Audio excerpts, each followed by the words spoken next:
The Lost Cryptids Conservatory, where we will shatter your reality to bring you closer to the truth.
All right, can you guys hear me?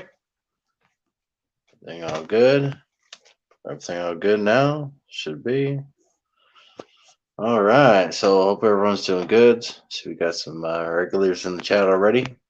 I'm glad to see you guys. Sandra Paper, Pyrometric, and Mr. Bayou Flats, of course. So we're going to have a fun night and stuff. Going to present a couple things and stuff. Gotta wait for some things to download, but should be pretty good as long as it keeps downloading. But anyways, been a lot going on. It seems like the last week and stuff with not only with my group and stuff, but of course recently the big skull fiasco that of course everyone knows about. We'll talk a little bit about that and talk about some tracks and stuff that I found in different places and try to compare them and stuff with each other and possibly with whatever else other people have seen and come across and all of that, and get you guys' ideas and opinions on this sort of stuff. So we got some videos downloading. But we should be able to see at least most of the tracks and some clips. So hopefully everyone's having fun hanging out. You know, it's been a fun week and stuff. Been getting out in the research area and finding these tracks and stuff, of course. And really awesome substrate, sandy substrate. So really good impressions and stuff. So hope you guys should be able to see them and stuff. Should be able to see some detail and get you guys' opinion on that. So let's get going a little bit here, and then we'll show some videos and talk about that. So I'm doing some stuff on the computer real quick. It's downloading through the computer, and it's going to be downloading through StreamYard through the computer. Then I am through streaming through the phone and stuff, so it doesn't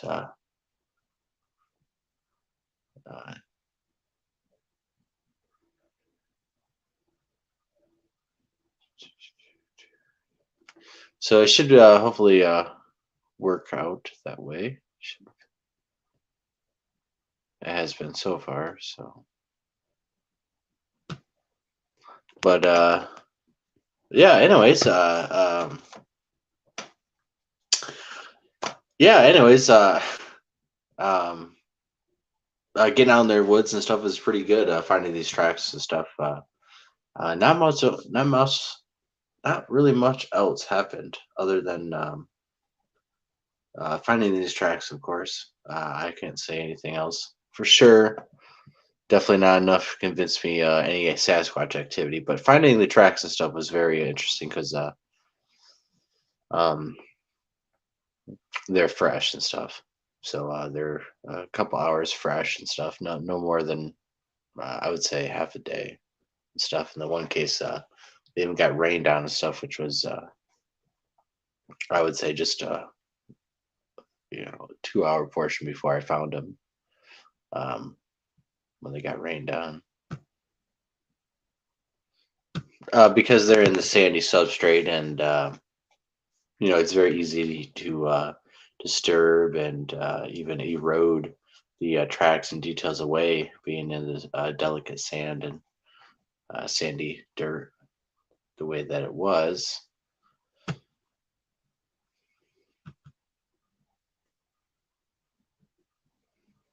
Let me make sure. And then, because even wind and stuff, and over time, the moisture and stuff, and if it gets too hot and stuff, it's going to be brittle and stuff. So it's going to fall apart, and any animals or people walking or disturbing that, it's going to, of course, smash it all away. So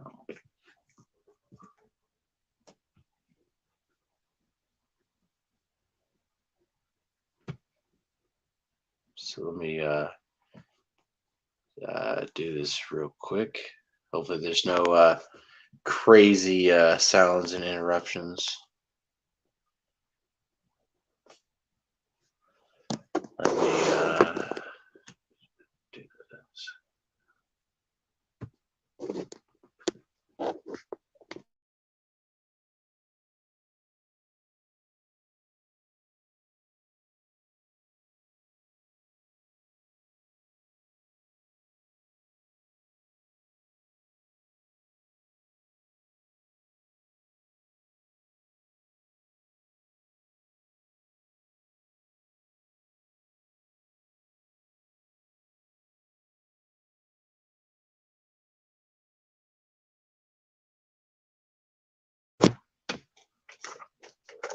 All right, testing.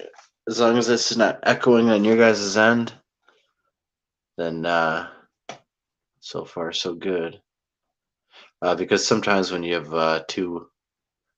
when you host and stuff yourself and you're a guest on, also, even when you're in the background, sometimes it's echoing and stuff like that. You guys can sometimes hear in the old podcast and stuff when I was messing around and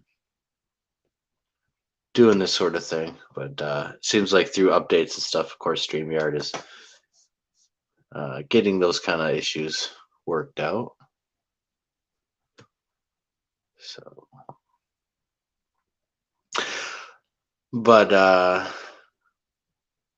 yeah.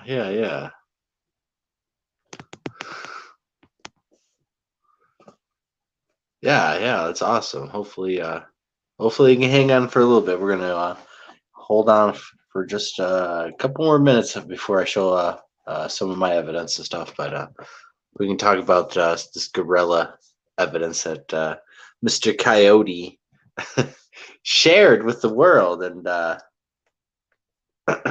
so, my first put the camera on, make sure, I guess it's the broadband and everything else is working good.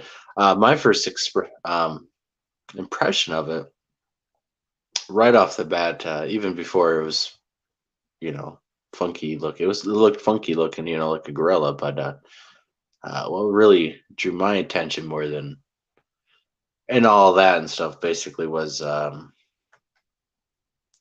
condition of the skull in the substrate and how long basically the skull was out there for. And clearly it didn't match up. It didn't match up to time frame of the way that skull would have been if it's completely gone of skin and all the brain matter and everything else is completely gone and stripped of the skull. If it was been out there that long for that to happen, then it would show signs of being weatherized and stuff,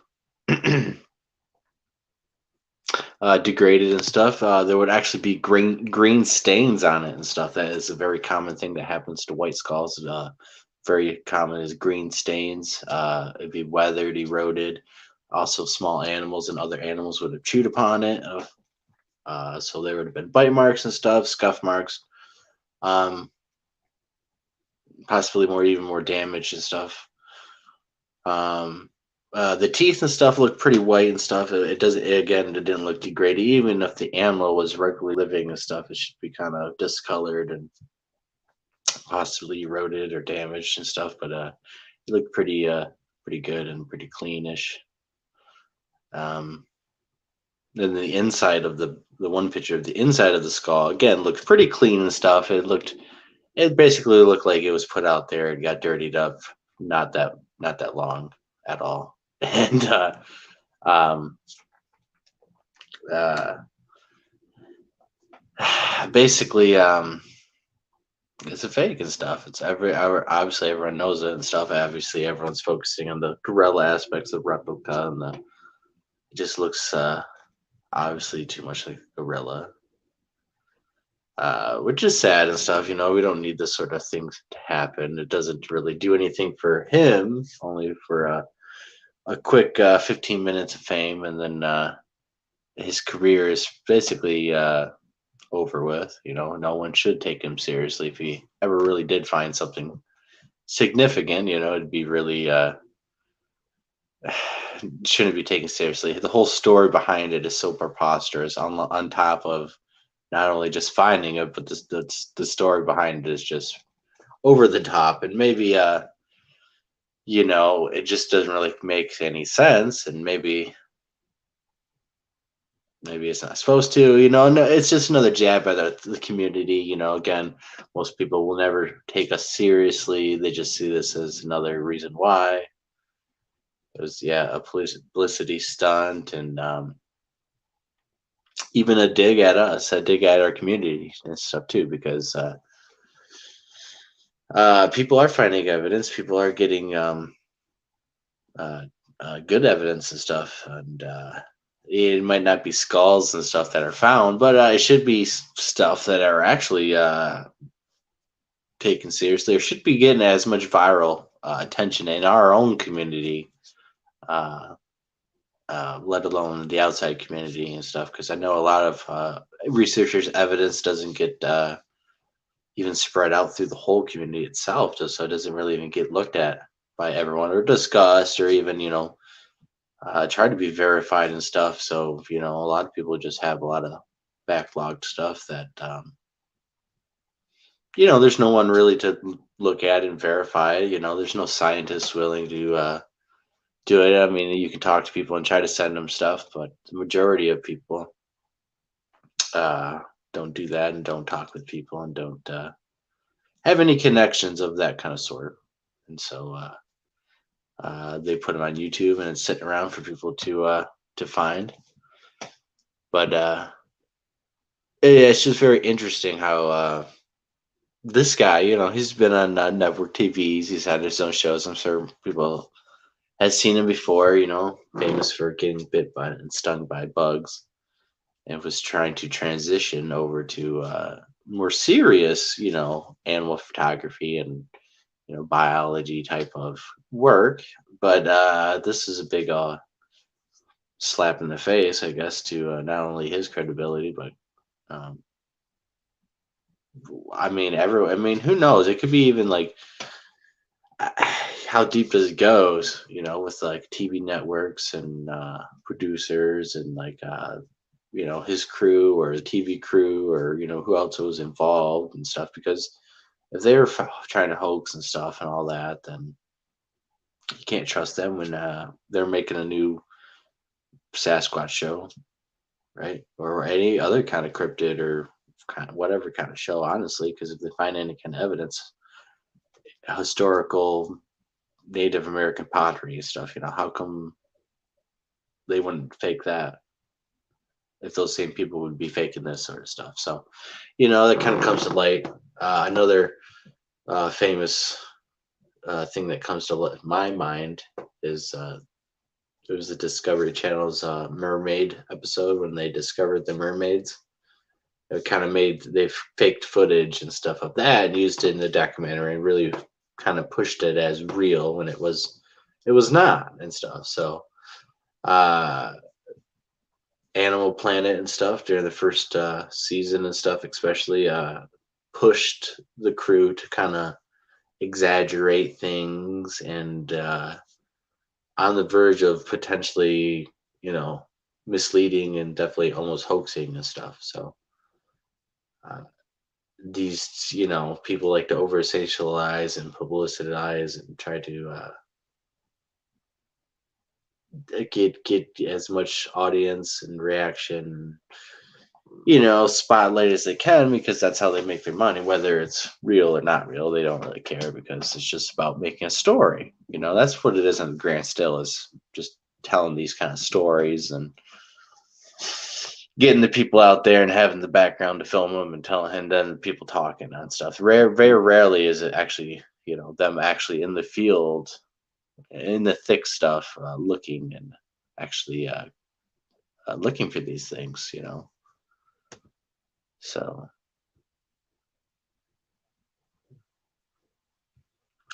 but yeah, that skull thing, it spread like wildfire. It was kind of funny, but instantly it's just without even looking at the skull itself and the shape, the gorilla and all that. And it looked weird itself, all that. It was just did not match up with the condition of the skull and how perfect the skull was with no skin and no decaying matter, and then the appearance of how long it was sitting outside did not match up at all.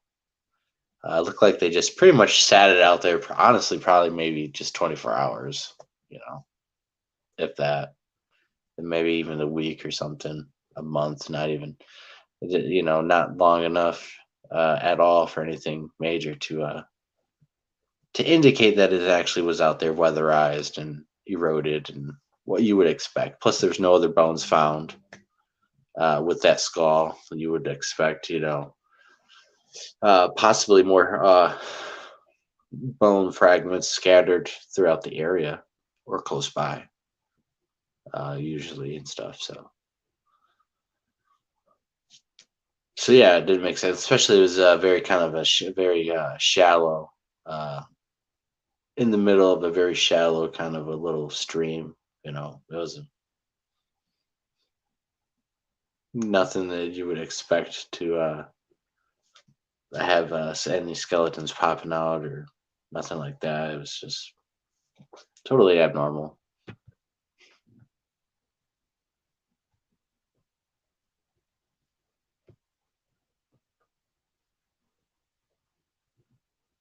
Which is dumb and stuff, there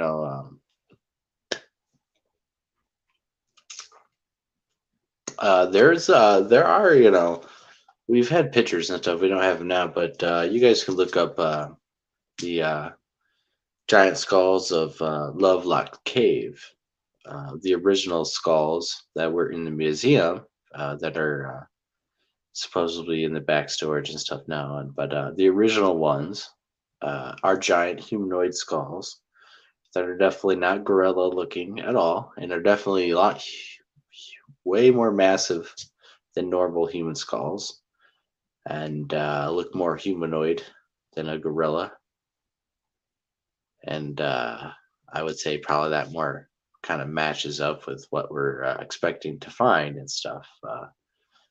Maybe something with the crest and stuff, but we expect a little bit more elongated cranium type of skull plates and stuff. So, and the jaws are going to be completely different and stuff,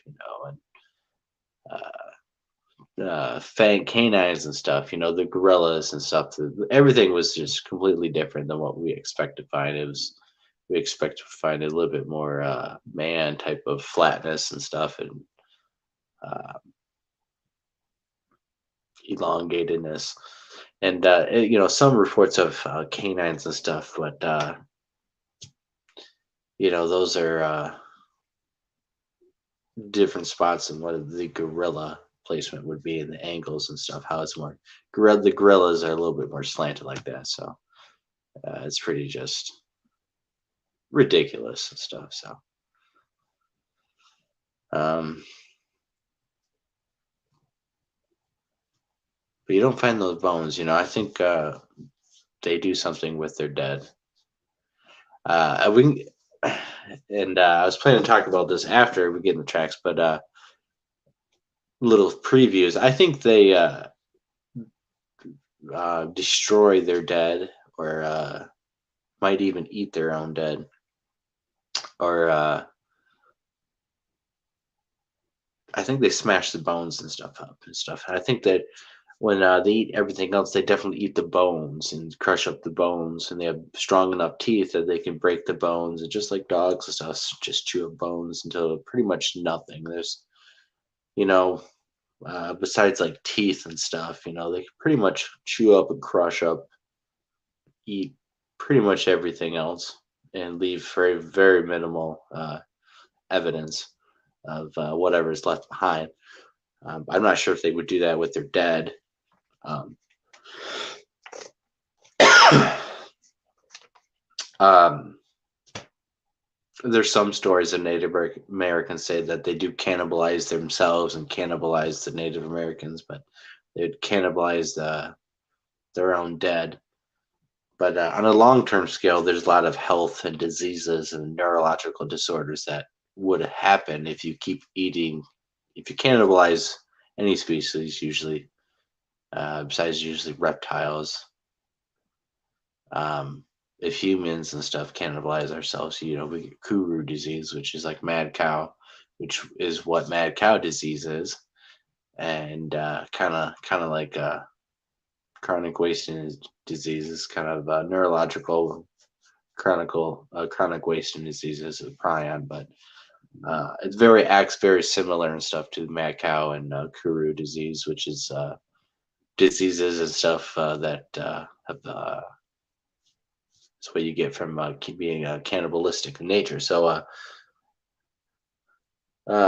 some reptile species, like alligators and stuff, don't seem to be affected because they eat each other's and stuff. And so, but mammals and stuff, some mammals and stuff, it doesn't work out like that. But so, there's that kind of question, if I would expect they would be affected if they ate each other and stuff, and, eating each other's brains and all that. But who knows, maybe they have the different gut bacteria and different natural immunities that negate some of this effects of what we would experience if we kept doing it long term. And you can look up different tribes, old tribes of Papua New Guinea, where they did studies on the effects of Kuru disease, and that even if you ate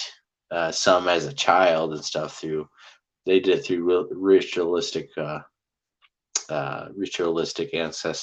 ancestral worship and practices. But some of these people ate it as a kid, and then 50 years later, this disease affected them and stuff. So it would, sometimes this disease could strike out of just nowhere, or sometimes no one would be affected throughout their entire life. But again, it could be dormant and stuff for a very long time. But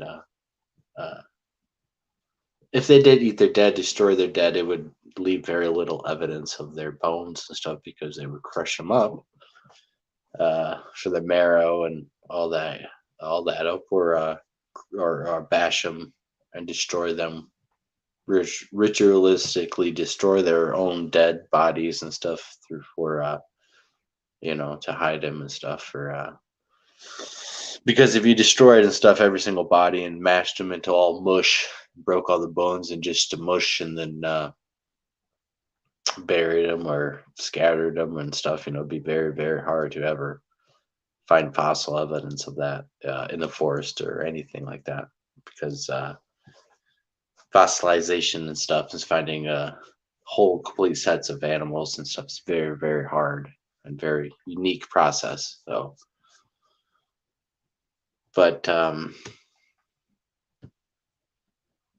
and that's why, again, that thing didn't make sense, because it's a very unique process, and there's evidence of that process and how that process starts, and even the decay and the skin matter and the brain matter and stuff like that. If that skull really was out there that long, it would have shown it. So I would expect it, with the amount of money that him and his crew could have ran, that they would have done a little bit better job on that, honestly.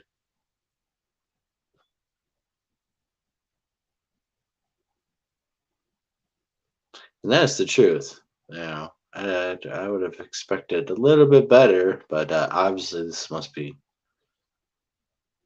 some inside joke that they're running. So,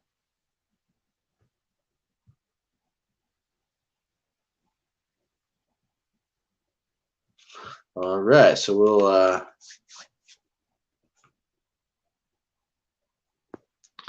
gotta do something real quick. So if I bounce out, I will be right back. But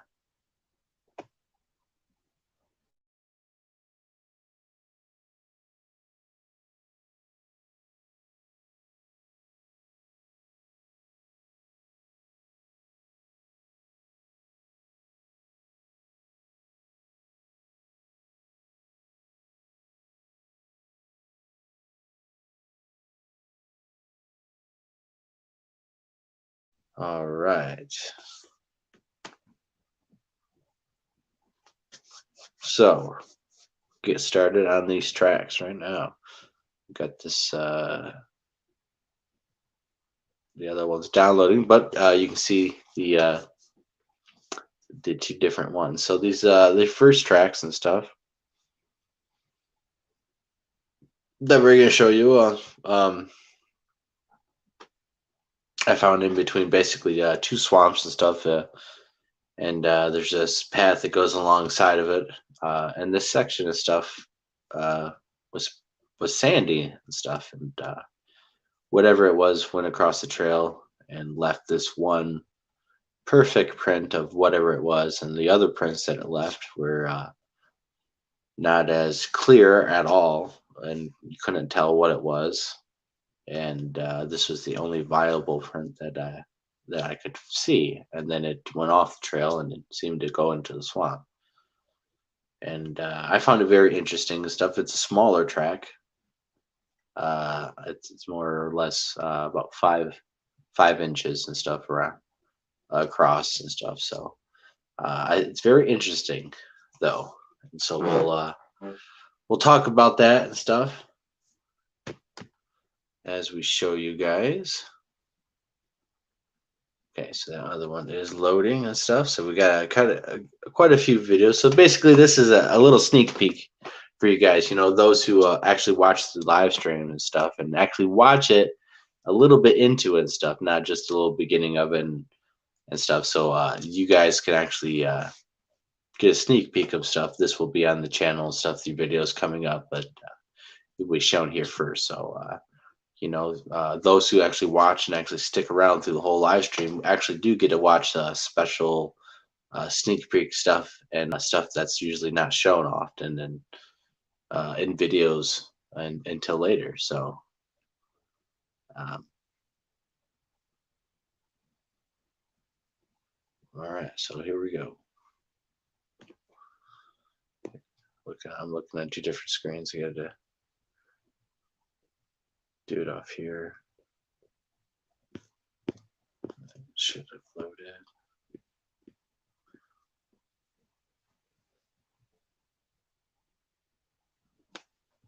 All right, here we go.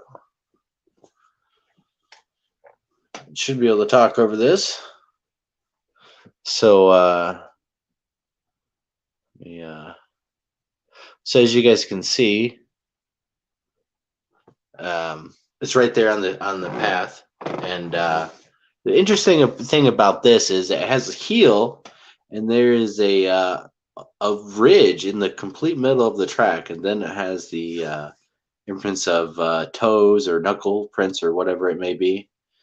And you'll have different. When I get closer and stuff, you can see the ridges and stuff, and how it's actually separating the heel part and the knuckles or the toe prints and stuff, indicating it. I think it was probably a handprint. The way it's kind of pushed in on one side, and then it's curled over the ridge. Uh, Pretty unique find and stuff. So we'll keep replaying this for you guys. I know it's a little bit hard to see, probably different angles and the lights and stuff, but there's actual knuckle prints, toe prints, whatever they may be.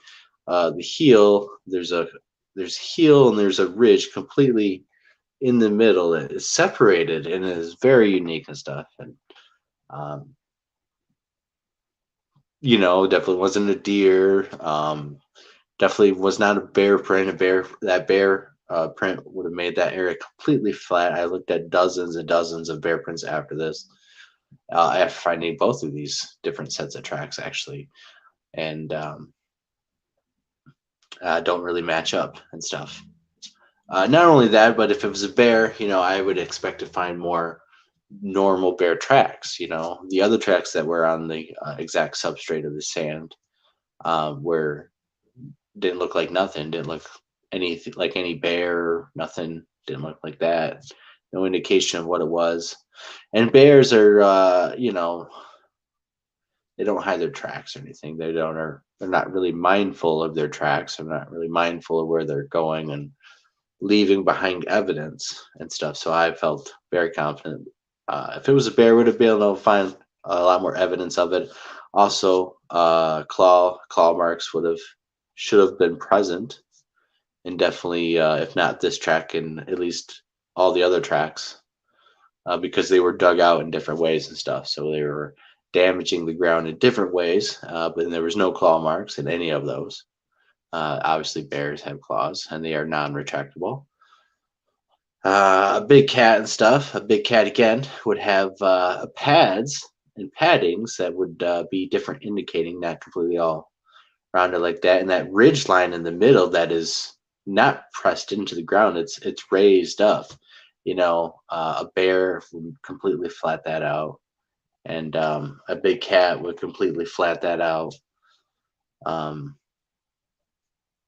And there's no other animal. A dog, again, dogs and coyotes and wolves, have a very distinct shape and easy to distinguish, which is clearly not that. So we're gonna replay that. Keep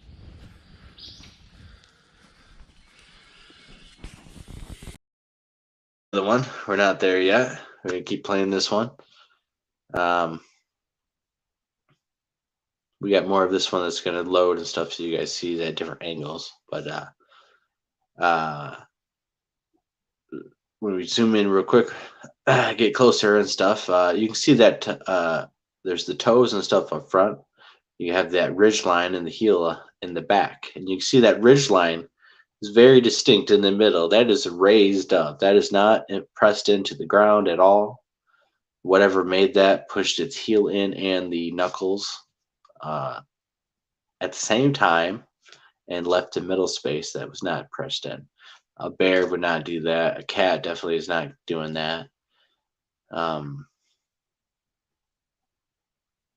There's no other animals that would come close to those two things besides a Sasquatch making this kind of a track. It's definitely not canine track at all. Easily you can tell it's not canine. Not human. So that leaves either, bear, big cat, Sasquatch.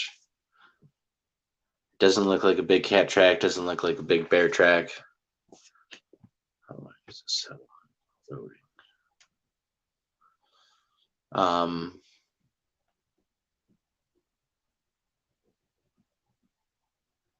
So it kind of really makes you wonder and stuff. So unfortunately, I wasn't able to cast it. wasn't able to cast and stuff or anything like that. Being where I was at and stuff, and didn't have the equipment, but this was off trail and stuff, and I had solo camped out here and stuff. So I'm all by myself out here, and didn't have any action at all with Sasquatch or nothing like that. I do got to check the recorders and all that still, but um, this was the next morning and stuff after the main night. So finding that and stuff, it was pretty fresh. That substrate, it wasn't damaged and stuff. I felt like it was only a couple hours old, if potentially an hour or two. So and that was it. That was the most perfect track down there, and you can see the knuckle prints and all that. It's very interesting. Yeah, I'm glad you guys can see it and stuff. Because when you're filming it and capturing it, and sometimes when I review it, I can see stuff, but sometimes some people have hard times. Why have a hard time seeing it and stuff, but yeah. So I definitely am highly leaning towards Sasquatch and stuff. I'd like to get other people's opinions on that.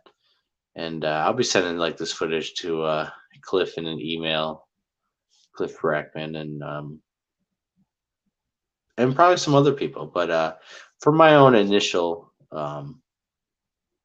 investigation, I think it's pretty good. It's pretty good.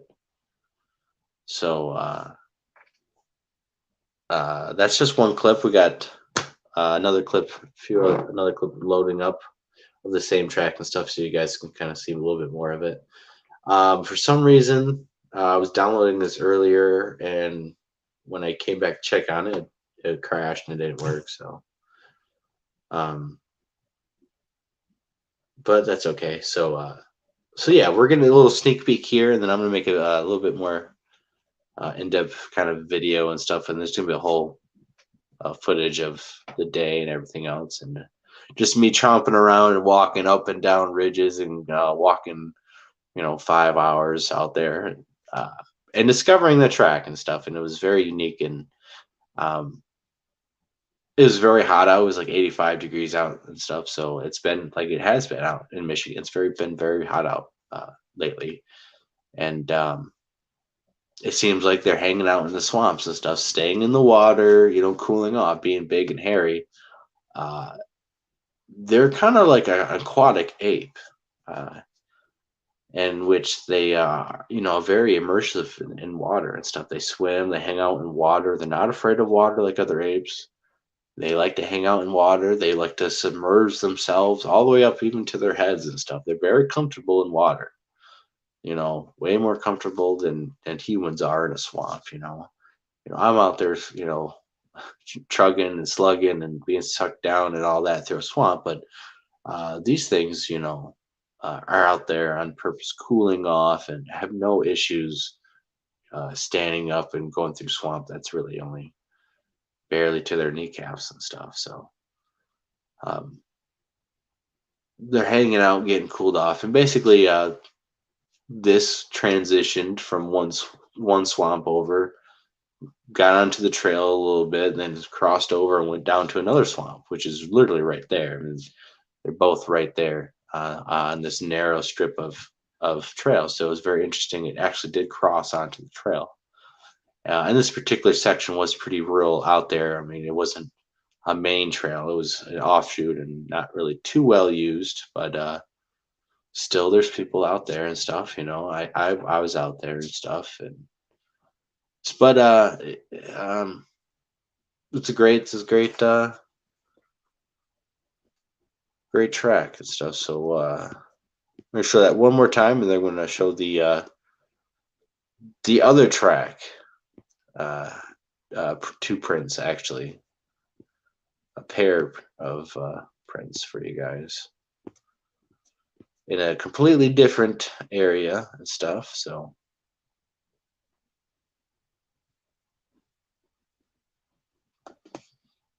because I go soloing and stuff a lot, and we try to go out in different spots as much as I can, and was able to go and do a lot of different areas and investigate some different spots that I've been wanting to.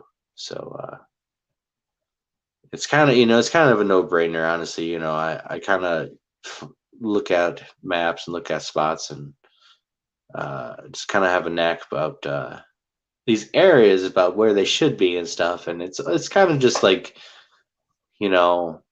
they should be theirs any given time, is being there at the right place and right time, and of course, you know not getting any interaction and stuff at nighttime. It's kind of be expected, especially with a new area. Kind of takes time for them to kind of warm up and investigate who you are and what you're up to, and all that. So taking the beginning steps of all that, but finding a track and stuff is pretty great and stuff. So you guys can see right there, that ridge line that separates the heel and the digits and stuff is very unique and stuff. It's not really found with bear tracks, because bears are flat-footed and kind of heavy and stuff, and they're kind of lumbering around and stuff, and they don't really curve and stuff upwards and stuff. You can't even do it as a person and stuff. You can't really put this palm down and kind of do your digits out and bend it enough to make that archway, because I tried it and stuff. I kept trying to make it and stuff. The Sasquatch's hands are longer pad wise and a little bit more flexible right here and right here and stuff. So they're a little bit more elongated, a little bit more flexible and stuff. And I think being a smaller one, the juvenile, is a smaller track. Even then still had more flexibility. Even a smaller hand, or roughly maybe the same size hand as me, it has more flexibility of a bend right here and stuff. That cause that arch, or that break. So very interesting. So we're gonna show this other one real quick, and then we'll show the track that we just seen. We'll show a new clip of that. So a little bit more.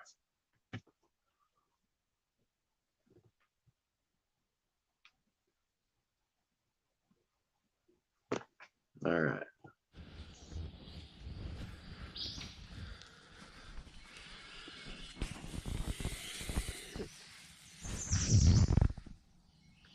So this one I forgot to turn the audio off, but I don't say anything in the clip and stuff, so I can talk over it pretty easily. Now this one is a lot bigger, and it's a pair, and the right side has the digits that are a lot more clear, obviously, and I believe these are handprints and stuff. So they were just randomly in the trail now. But this area is unique because we've been going here for a while now, hitting this area up, and camping out there and doing everything. And I definitely think that this was left for me to notice, actually.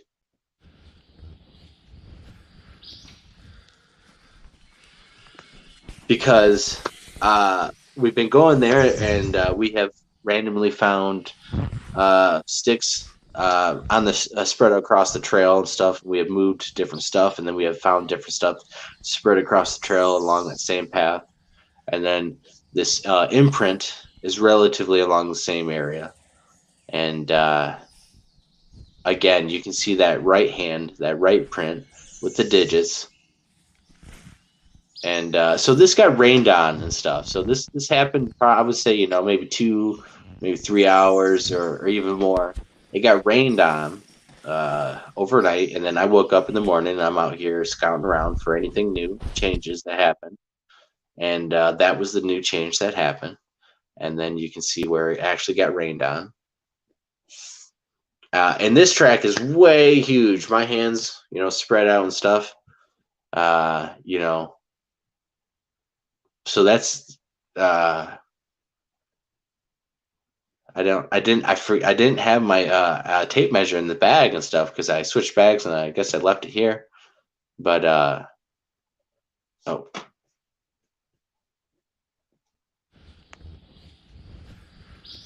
wrong one.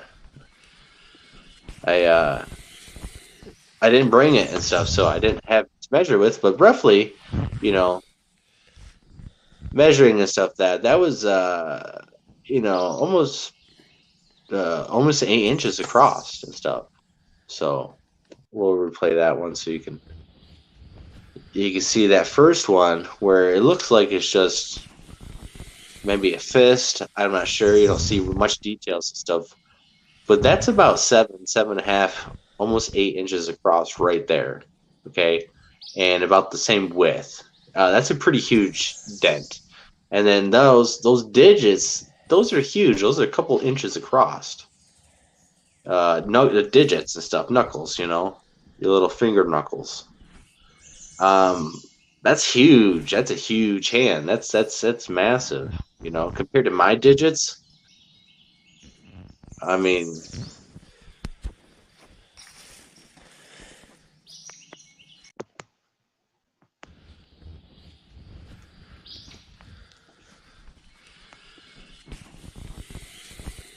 so as you guys can hopefully plainly see the evidence, the details of this, even though the rain, as you can see, all made potholes of all the details that would have been, maybe skin detail of markings and stuff, not, possibly dermal ridge type of stuff on the knuckles, possibly hair and stuff. I didn't really find any hair that was in there, but everything was washed over and splashed and stuff, so dirtied, and so nothing was really shining and stuff, because the hair could be greasy and shiny and stuff, but if the rain smacking everything and getting everything muddy, I couldn't find anything. But we'll keep replaying it for you guys.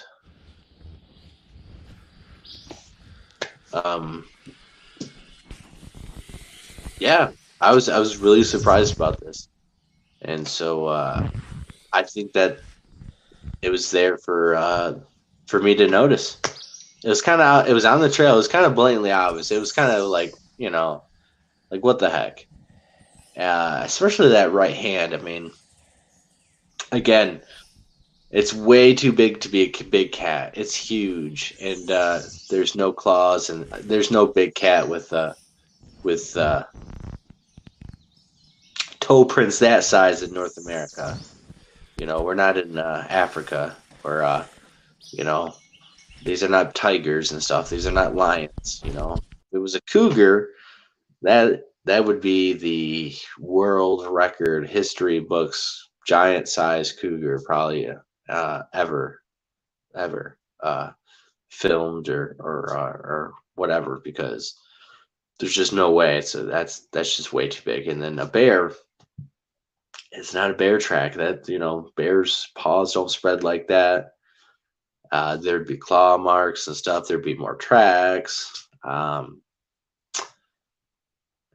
The other track is completely rounded out. There is no toe digits. There is no claw marks. A bear track's not like that at all. Plus, they're quadrupeds and stuff, so there would not only be those two tracks. There should be hind leg tracks and stuff, which there was not and stuff. There's no other tracks indicating a normal animal of that size would leave. A bear would leave way more tracks leading up to that spot, and possibly along more on the trail and stuff, but it wasn't. It was just very uniquely placed in the trail, and everything else, is it seems to be hidden within leaf litter. It's not any clear indication of what it could be, just like that right hand is of the toe prints. So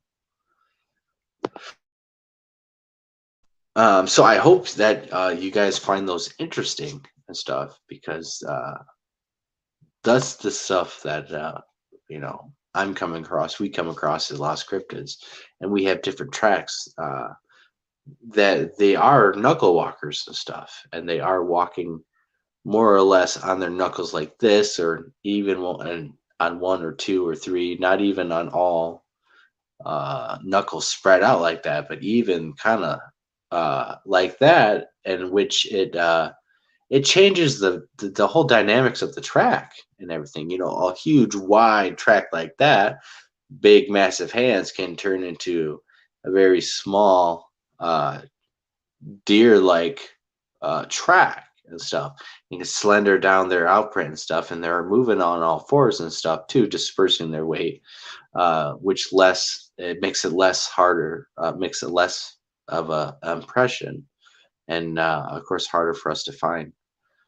And when they're walking on their knuckles and they're not wide and they're not fully, how we would expect to find them, it's hard for us to look at those tracks and actually see the Sasquatch made those tracks, because there's just no indicators of it. The details are just most of the time not even there, and they're not as perfect as, or not as easy to spot as the tracks that I just showed you.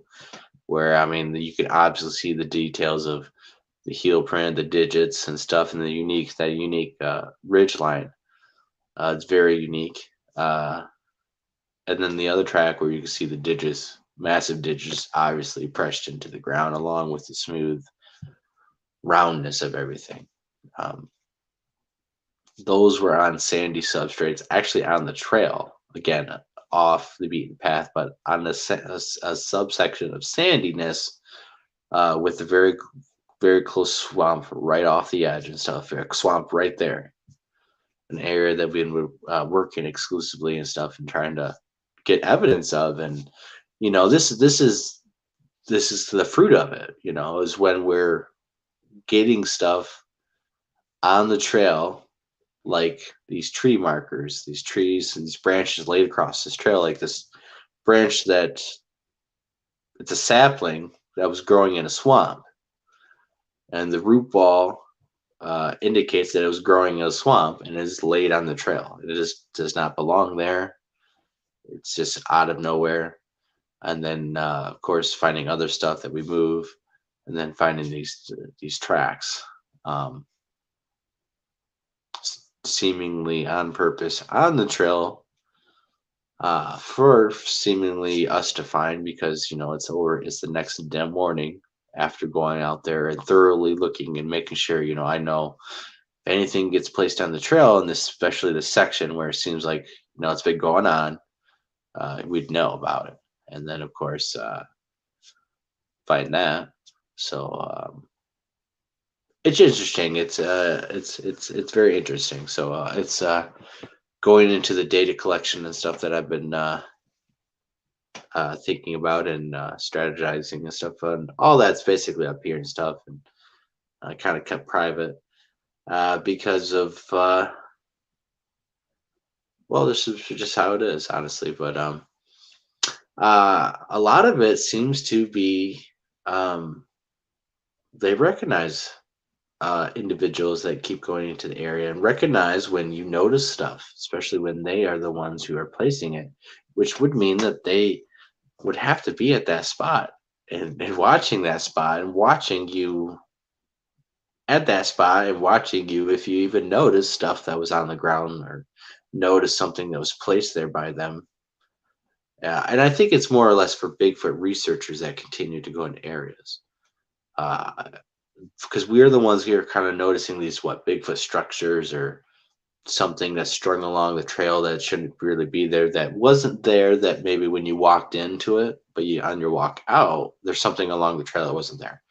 That is the sort of thing that kept going on. So when you notice that and you take eye to it and you move stuff off the trail, and then you keep going to the spot and there's more stuff on the trail, when you more notice that, if they're in the area observing and they observe you noticing that, they seem to up the ante and put more stuff for you to notice, whether you know do or not. And I think that it's very interesting for them to do that. It speaks volumes on a lot of different things. It's just a little tip of the iceberg of what I've been thinking about, and what seems to be, well, from what our studies have been showing and stuff. So, uh, the observation that they must be doing to be able to do all that is very this then just a whole nother level. And there's other researchers and stuff who are experiencing the same stuff, who have experienced the same stuff. So it's not only just me, then and my thoughts and theory on it and stuff, which we'll talk a little bit more on other days and stuff, because it's a whole nother show basically. But there is other researchers that are collaborating this sort of stuff, which is I'll coin the term right now, I guess, which is it's their observational observational games with us, in which they are putting objects in the middle of the trails or anything for us to notice. When researchers or anyone who's been in the area actually is noticing this stuff, these observational games are for them to watch us to see if we notice their games that they're putting out, these things. But the game is that they're recognizing that we are recognizing that they're leaving stuff and that we're actually finding it. That would be uh, above anything animals would do and stuff. This would, I don't even know the reason why would they do it, other than uh, other than that, if they're trying to make us see different objects that are out of place in the environment, maybe they can see, and that's how they are able to spot stuff that are just totally misplaced. Like when we look at the natural wooded areas, we look at everything and we just see the woods. But when they look and scan the entire area, I'm sure they see a lot more and can see things that look out of place that we would never expect to look out of place. It just looks like nature and stuff. So that's kind of what I'm getting at. I know maybe I'm not explaining myself right, but basically they know everything that looks out of place. And so the game is that, some a trail or something that you're familiar with, they're going to put something that looks out of place in the area. And if you look and you kind of look and discover it and you're checking it out and stuff, and then they kind of watch that and they realize, oh hey, he found it and stuff, so let's kind of do something else and maybe add tracks or add this and stuff. And that it seems to actually have happened with our research in different spots, in different parts, in different years, and other researchers are doing that. So that's kind of what I'm trying to explain horribly. So I don't know if it's a game that they're doing or whatever tactical strategy, see how well humans can observe changes in the environment. So that's basically what it is. How well are the humans able to recognize the changes of the environment and stuff. Oh, hey, Iron Dogger. Doing pretty good and stuff. If you just joined and you haven't seen the video of these tracks, we'll show you again. And because that's so tonight, we're showing these tracks, and the one on the right, you can see the digits a lot more. So these are about 7.5, 8 inches across. And so as I was explaining, I think the Sasquatch is put there on the trail that morning for kind of me to notice, in this particular spot.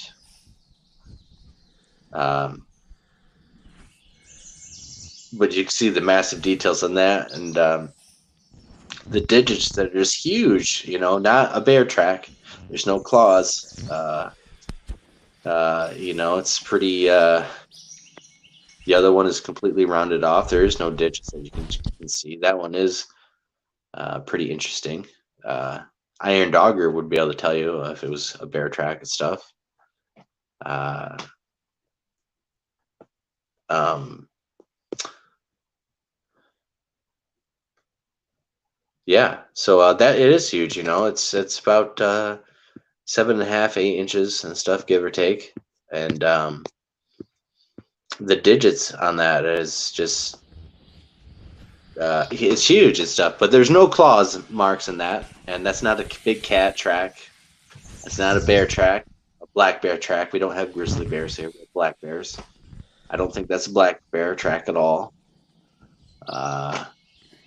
The other one is completely rounded off and stuff. Doesn't look like a bear track at all. It's very unique and stuff. And there was no other tracks on the trail. And again, this was after days and multiple trips of going out here, multiple trips of camping out and stuff, of finding stuff laid across the trail, seemingly for us to notice. We push stuff off the trails, more stuff gets on the trail, and then camp out there solo camping and find this on the trail the next morning, seemingly in a spot where I, should be able to notice it. And it got rained on and stuff. Obviously, you guys can see the pothole marks on it. So it was a couple hours old.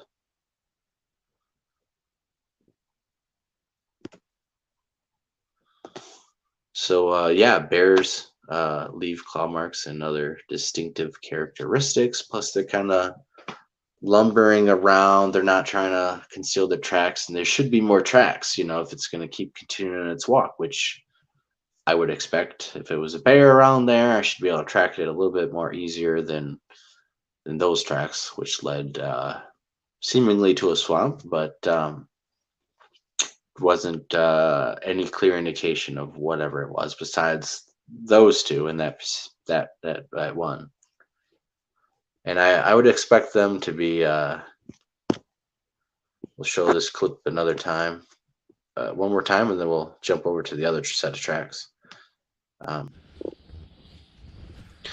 Yeah, this was probably, no older than 5 hours. They got rained on, so no older than 5 hours. Got rained on for 30 minutes, I think, if that. It was a quick little downpour.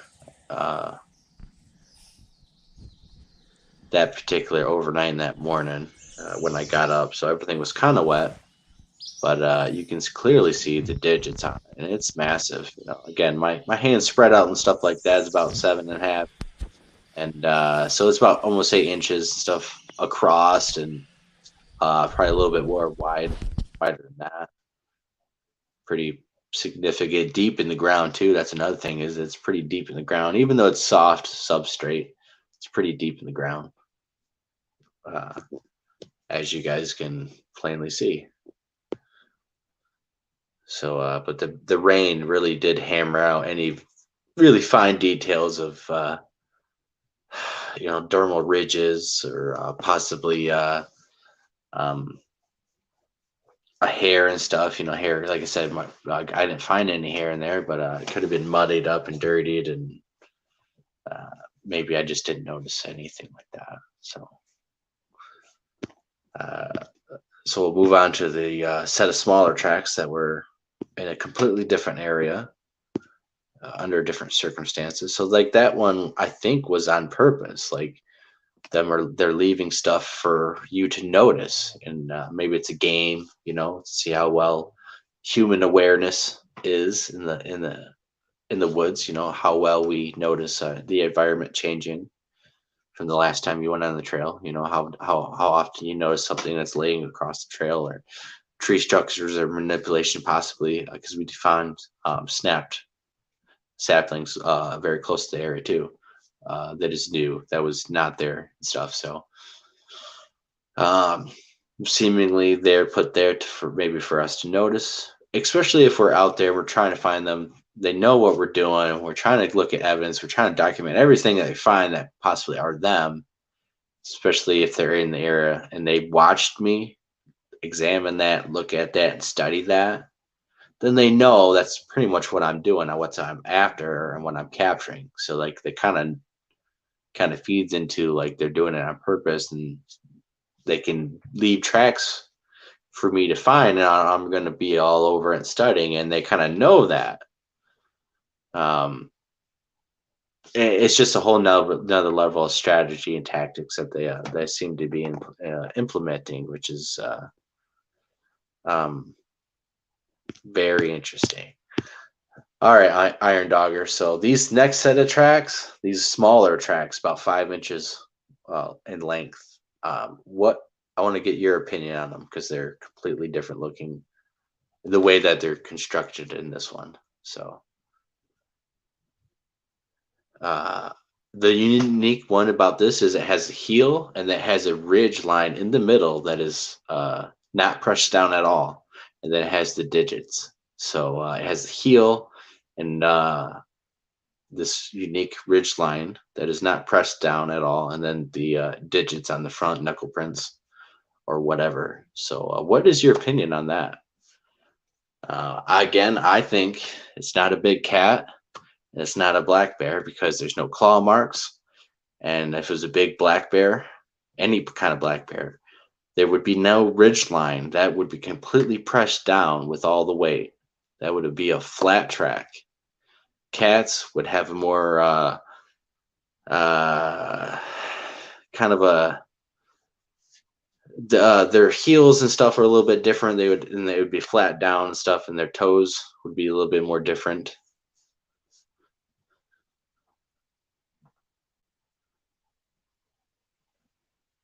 Yeah, that one's very interesting. The way the digits are, the heel is, and this unique ridge line in the middle. And we're going to show this other clip. So we have the same track, but you can see it. It's very interesting. I'd like to get your opinion on Iron Dogger. I mean, is that a bear track? Is that a cat track? You know, definitely not a wolf track, a canine track. You know, um, it's about. It was smaller in my hand. It's about 5 inches across. It went from one swamp, got onto the trail, left indistinguishable tracks.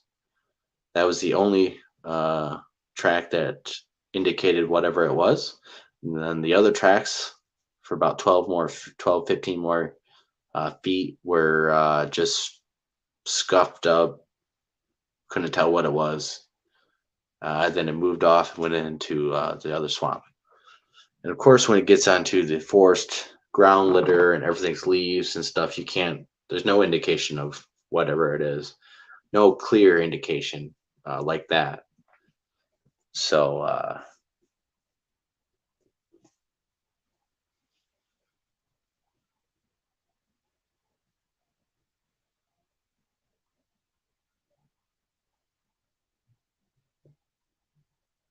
yeah, I don't know.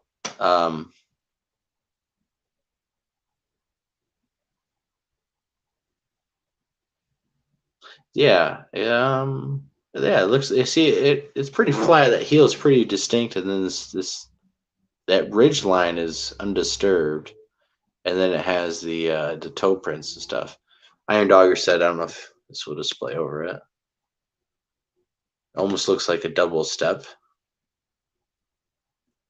When you draw it back and look at it, yeah, it's hard to tell when you get off of it and stuff, you know. Especially the scale and stuff, but it's about 5 inches in length and stuff. It's not a big track. I think if it was a double step and stuff, that heel, the way that it's like if it is double stepped, like there's no additional heel to it, and everything is like it's either like if it's two prints stacked on each other, it's missing the half that should be there in the step. Like if it's stepped with the heel and stuff first, so that heel is there first. That next imprint, which would be the digits and stuff, it's missing the heel, and that ridge line should be pressed down. That ridge line shouldn't be there if it was a double print. But that ridge line really shouldn't be there if it was a single print on the bear either. So that's what really caught my eye, and I thought is the most unique thing about that. But if we can find some other tracks that match up to it, then we can hopefully find the truth to it. I'd be satisfied if it was a bear and stuff. There's occasional bear and stuff in the area, but if that was a cub, where's the mother bear? Mother bear tracks and stuff like that. I should be able to find more sign and stuff like that, especially if the cub walked up onto that, crossed over that. I didn't find any big tracks crossing over that trail, going into that swamp. So, no, I think this would have been a couple hours. Again, this would have been maybe an hour or two. I mean, it was pretty fresh. It could have been, it could have been 30 minutes or less. I mean, I don't know, but I don't. Plus, it was already by the time I got out there, it was already 70 plus degrees, 78 degrees. It was almost 80 degrees. So that thermal imager probably wouldn't have really helped. But um, yeah, if you're spot on, especially at nighttime, if you're spot on to the finding a track at nighttime and there's heat signature on it, then that animal basically just walked there. Same thing if you found it, I guess, during the morning and stuff or at dusk. And things were cooling. So, yeah, I don't got that Apple phone, but it'd be nice and stuff. Uh, they need to come out with a couple more generations to get that lidar pretty spot on. I've actually seen I've seen it been used and stuff for, and it actually works pretty decently good. But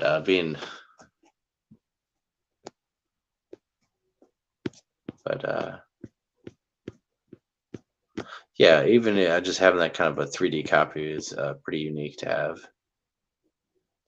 So we'll keep showing it again. This other clip's going to load, but it's gonna keep taking a little bit longer because I'm streaming at the same time. So, but basically that's the gist of it. It's just more.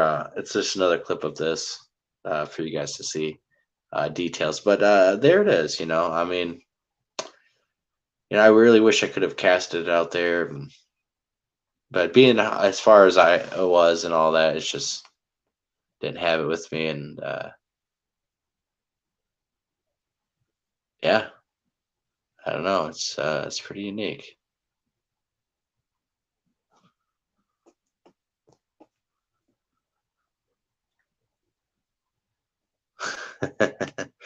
Yeah.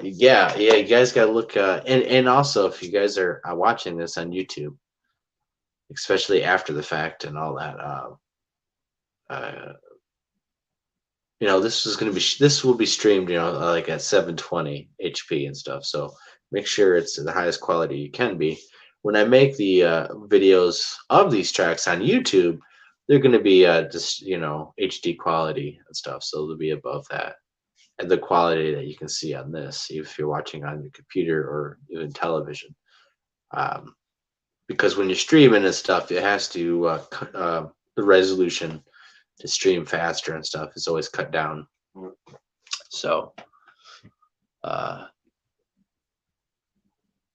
anytime you guys watch a video or live stream or anything on YouTube, go to the settings and change the resolution to the highest that it can go, so you can get a very clear picture. And you'll be surprised that almost every video that you click on, even if you change the settings for one video, it's usually set very low, because it's buffers faster. But it doesn't really need to be, because most internets and everything is able to process these videos very fast. So you don't need to have the lowest setting. So always make sure you have the highest setting, because it happens all the time.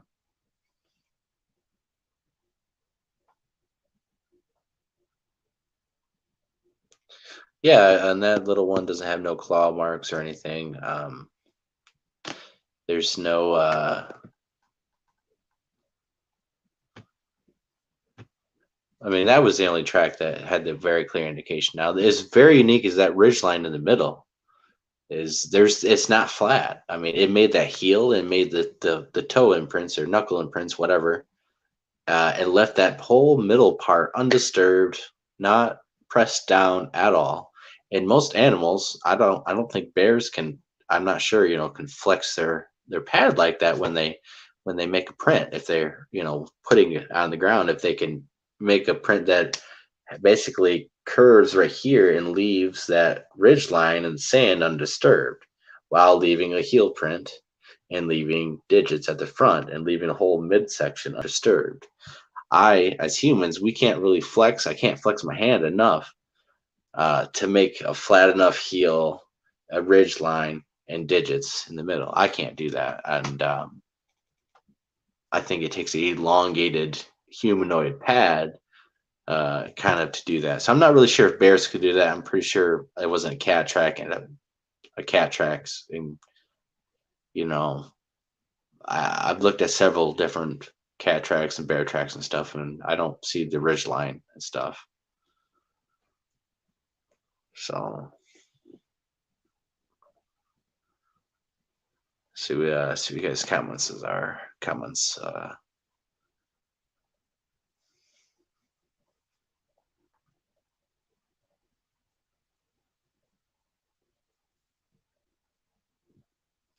The shirtless chief. Bears cannot flex their pads. I thought so. Yeah. Yeah. No, bears can flex its paw like that. Can. Okay, so maybe we'll have to look into that. Well, we have black bear down here. We don't have grizzly bear too. So like, I know their paws are completely different than that of a grizzly bear, or claws and stuff especially are different. And then so but I don't know if I know they're pretty flexible and stuff. They can bend, but I don't know if they make tracks like that. I've never seen tracks. I'm gonna keep looking and stuff. So if I find something that matches up and changes the direction of where I'm kind of leaning, then we'll get an update and let you guys know. Yeah, so I mean, if you guys know of any tracks that kind of look similar to that, then love to see them, love to hear about them. Because we're trying to find the truth and be honest about it. Not fake gorilla skull type of truth going on. We want to try to find the absolute truth and stuff. So these are kind of some weird tracks that we find out here. And the smaller ones, I'll play the video again for you guys, and then I see a comment about the other ones. These smaller tracks was in a new area that we have not really worked on. Have not had much, too much interaction and doing all that stuff. So we, unlike the other one, what I'm trying to explain, but like, so I'll get to it.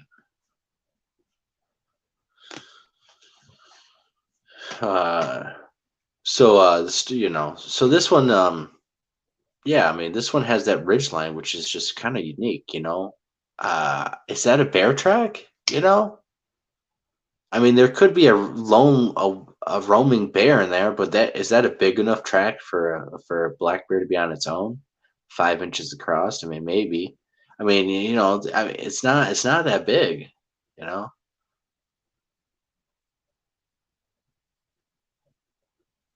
You know, I don't know. To me, it doesn't really look like a bear track.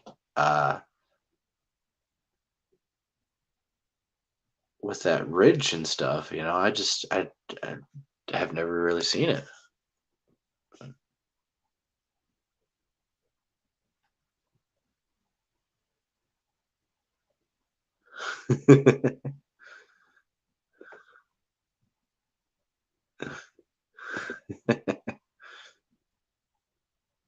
Yeah, it's just it's a weird one. It's a weird one for sure. Of course, I'm actually talking on this in that video, but but that's for the video on YouTube and all that. When I first discovered, I'm pretty excited and stuff about it. And,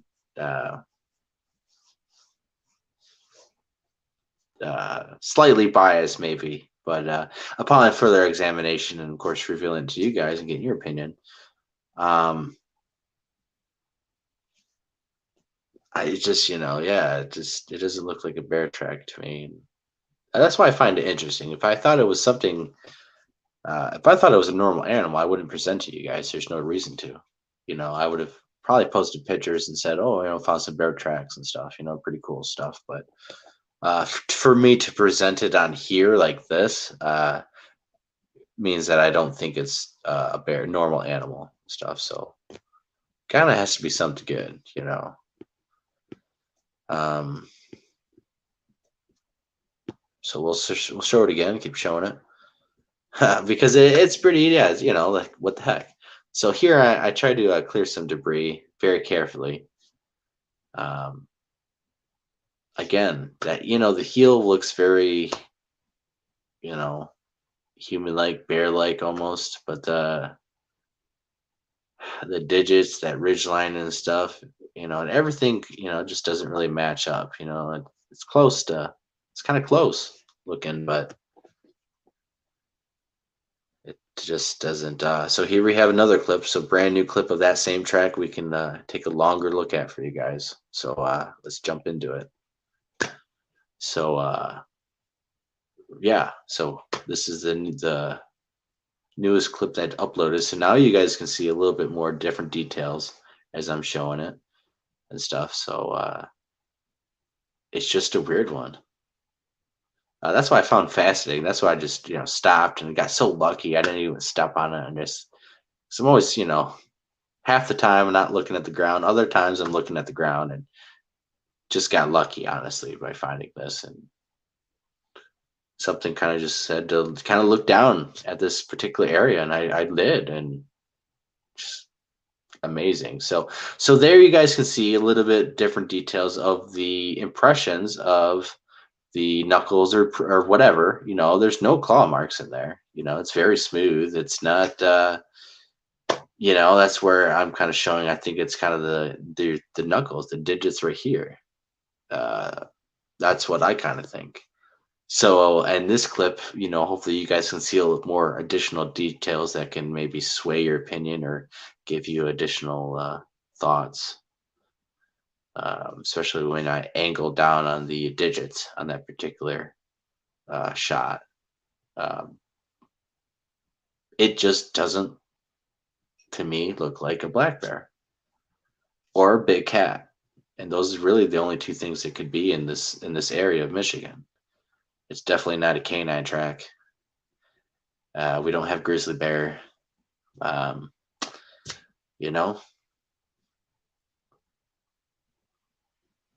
So after looking at this clip, I'm not looking at the comments yet. After looking at this clip, what are you guys thinking? You know? So that's what I think happened is the knuckle print because I'm thinking they're on all fours more often than not. And again, they're doing this knuckle thing and it can be spread out like this, or they can narrow it down a little bit more too, is what we've kind of found. Where it just it doesn't even look right and stuff. It can disrupt and stuff and doesn't imprint good and can narrow that track line down very, very interesting. So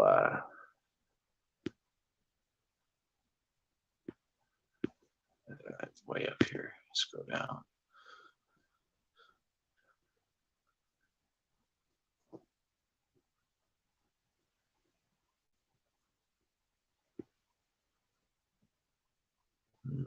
Okay. Still there.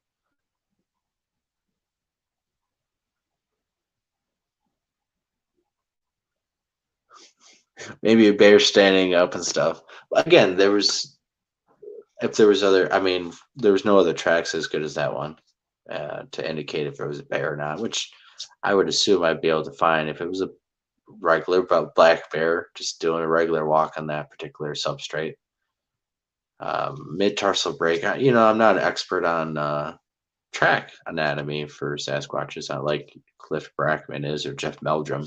But I'm going to email them these video clips to see if I get a response. It's probably going to take a little bit, but I would assume that they should be able to take a look at this and kind of have a way better general sense of what it possibly is or what it's not. To me, it looks good, but maybe when they see it, they can automatically, oh, it's this. It's a particular way that maybe this black bear walked, or a particular way that this track was created.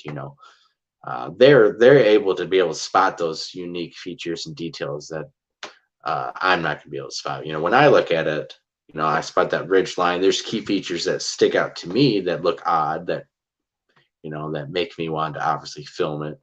And it's not normal, and that make me just pass it by. It's as nothing. So hopefully there's some indicators that they see that can lean one way or another. So it'd be interesting to see what they got. So I got one more clip that is loading for you guys, and of that same track. I should have filmed more of the bigger tracks that we're going to show. I should have filmed more of that, but I was trying to find more, and I was trying to form more sign, and I was kind of dead set on doing other stuff anyways. But I should have stopped and filmed more, but I thought it was pretty much as good as you were gonna get. The other reason why I filmed that smaller one, because I thought you couldn't see any detail on when I'm filming it, and I thought it was gonna be hard for you guys to be able to see. I'm so thankful you guys can see all that detail so wonderfully, because it's hard filming tracks. It's pretty hard to get the details for you guys to see. There's other tracks, our old tracks and stuff that we've shown at previous videos that some people have a hard time seeing, and other people can see what I'm seeing and see and the track. So I'm glad that these ones that you guys are not having any issues with. So, which means that they're good quality. It's good. So makes me feel good about it, of course, because it's really hard when I'm filming tracks or tree structures, legitimate ones. It's hard to film them and make it to where you guys can see what I'm saying. Most of the time, it's just the camera doesn't pick up the right viewpoint as the way our eyes are viewing it. So,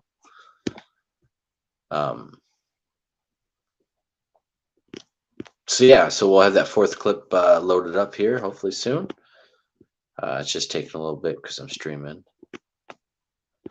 So we're going to show the bigger prints now. So that was a single small print left on the trail, and then the other tracks on the trail are indistinguishable, scuffed up ones. I have them on film, but they're not. I didn't cut them up, and because to fit these clips on here, I got to cut them up and show them on here like this. So it's not easy. It's a pain in the butt actually, but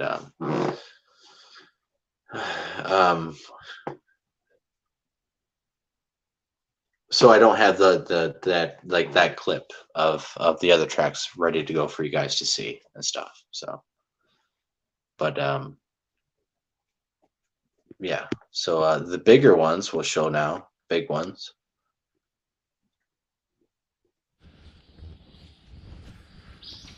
These ones are pretty unique. This again looks different. Stuff is completely different. I think these are just massive fist imprints. That one was a little bit more maybe knuckles out with the imprints. And I noticed someone said something about the rain causing that to expand and stuff. It didn't rain enough for it to expand that much. It rained enough for it to make potholes in it. You can see the damage the rain did, but it's not enough to wash anything out majorly to cause it to erode or expand or to make that misshapen. It was just a light 20-minute little drizzle. Harder in spots than others. But again, in the morning, pretty unique to find. And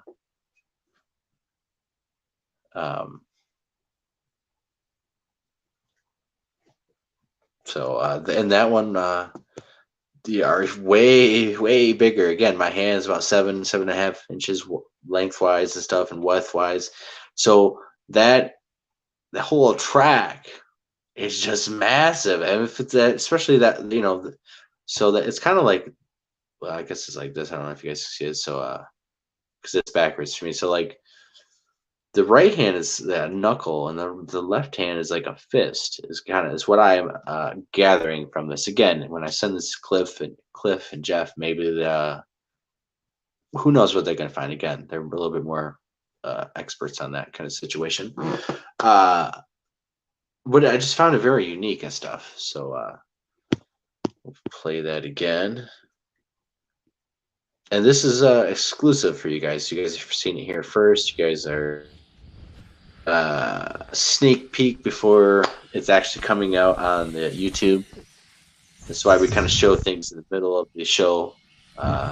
So you actually watch the show, then you actually get to see this stuff that you would actually miss if you didn't watch the show, and you have to wait. You have to wait for it. So this one is pretty unique. Again, I don't think it's a bear. It's huge. It's massive. The digits are very wide. I mean, it's just outstanding. It's just how massive that is. It's scary. It's scary. I mean, I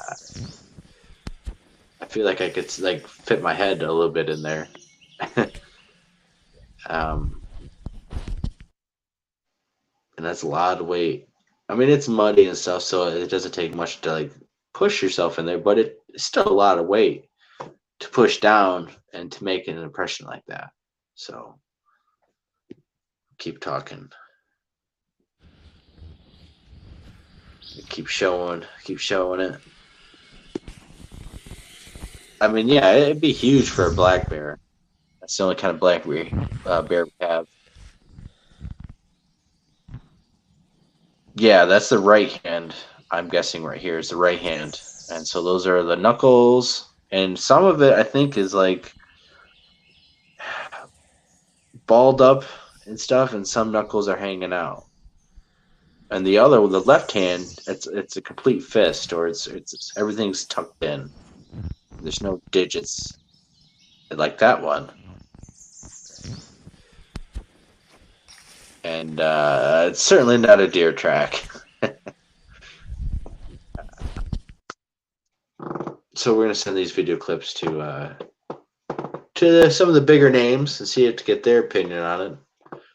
Now, the only reason I would say that they're experts is because they have more experience looking at more legitimate tracks than most any other people. So in that regard, they have a little bit more expertise and knowledge on details and observation of real tracks and even some fake tracks that they've studied. So, but for my own personal, observation and research and expertise,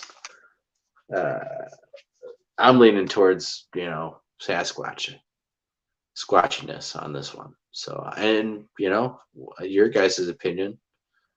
I mean, I'm not a tracker either, iron dogger, but I've been in the woods long enough to know what different animal tracks look like. When we were up in north and up in the UP, we came across bear tracks, we came across big cat tracks and wolf tracks. It didn't look like that at all. I've come across different knuckle tracks, different prints and stuff. We have some different video clips and pictures and images of different tracks that we found. I've personally found stuff over the years that I've not documented, my teenage years and early 20s. So, if I wouldn't have shown it to you guys if I didn't think it was anything other than, leaning towards what we're trying to find of Sasquatch evidence. So, but I thought it was a bear, I would not have shown it to you guys. It's not worth the time. There's no reason to show you a black bear track on here, unless we're trying to compare it to these tracks and stuff like that, which I could have loaded up, but I didn't. Being with the kids and all that, and the computer wasn't really working right, as you guys can see. It finally downloaded. All right, so here we have the let's see.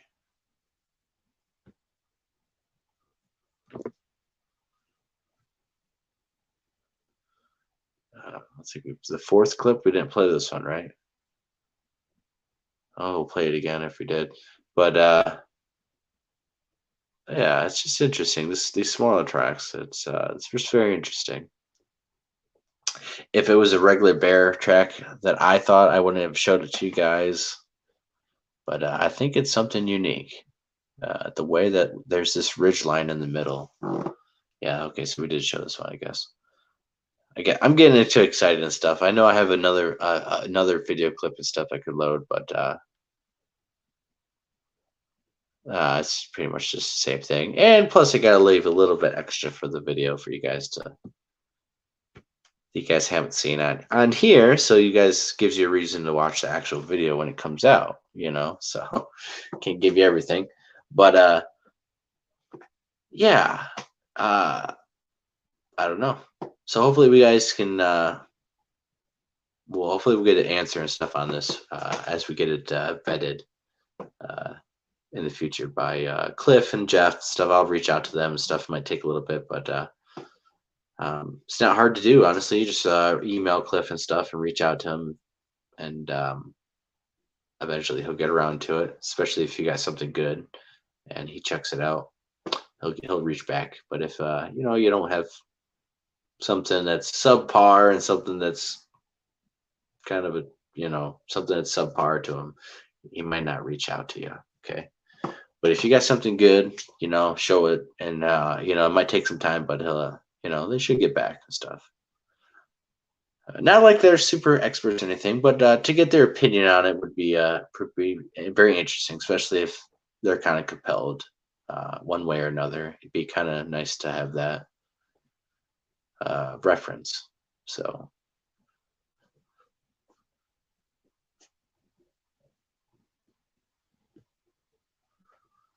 So yeah, that's the basic gist of what the show was going to be about. I'm going to put the link in the chat if anyone wants to jump on and stuff for the next little bit. I guess we can jump on and stay on for a little longer if anyone wants to come on. I know I got excited and stuff talking about these tracks and stuff because I get excited about this stuff and spending hours and hours and hours out in the field and finally getting across really good stuff, not just what if, not just tree structures, and some legit, the real ones are cool and stuff, but like this is like physical evidence and like more real stuff, like more legitimate stuff that like real scientists would look at and will want to like look at and be more interested in than just like this other stuff. And we got tree knocks and stuff, some new tree knocks and stuff that is interesting, and more audio to go through, and these tracks are very interesting. So we're always going out each and every week, trying to do something, anything, trying to find evidence, and it's not that easy, as much as as I strategize and try to go and pick these optimal places to go and all that. It really is looking for kind of we're looking through our lens, which is the problem. I'm still looking through my own lenses, trying to find them, while they completely have their own set of glasses, that they look through. But we're getting to these right areas, just getting, the interaction, being there at the right time, at the right season. It's a very key thing, being at these right spots and going and investigating, finding these features. And finding unique features in swamps and different micro habitats, but we found some pretty interesting things. We found, different things on these creek systems and stuff, which is very, very unique. I don't think nature made it. So we're going to dive into that a little bit more. Finding these areas and going into these, really rough and tumble spots for Michigan. It's about as thick as you can get in lower Michigan, and going in these swamps, and uh, we're planning on. I mean, I myself, as the founder of Lost Cryptids, uh, I go and do some crazy stuff, go into swamps, and I kind of have to drag the other guys and stuff because it's some intimidating stuff going into these swamps and getting submerged up to your waist or up to your chest and water and swampy muck and stuff. Kind of feels like you're gonna be sucked down and and all that, or you don't know what's underneath. But to cross these and get into some of these areas to where they're really at, or to get to these islands, which we are discovering and have for a while. We've talked about it, but in these swamps, there's some islands that typically are raised up that might have trees that are dry, usually most of the year, and provide very good spots for Sasquatches or any other cryptid to hang out, which provide a barrier system, a swampy, mucky, very kind of dangerous, but most on average, most every person would never go through that. Most average people would never walk through this swamp to get to this island. And so it provides a very good spot for them to feel relaxed and not have to worry about people. Now, hunters and stuff, the most rugged and willing and daring of hunters, have no problem, crossing through thick swamps and hunting the crazy bucks in some gnarly spots. But other than that, the people are just not going out there. So,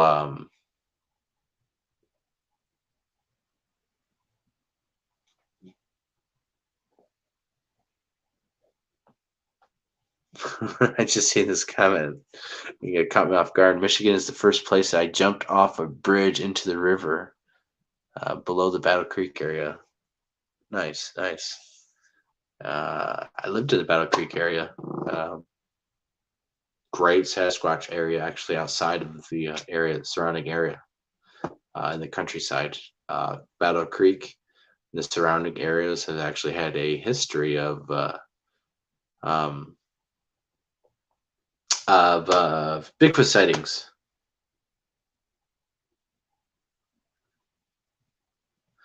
Oh, we got Patrick Vaughn. Yeah, I'll show. Keep showing these videos and stuff. See what you think. But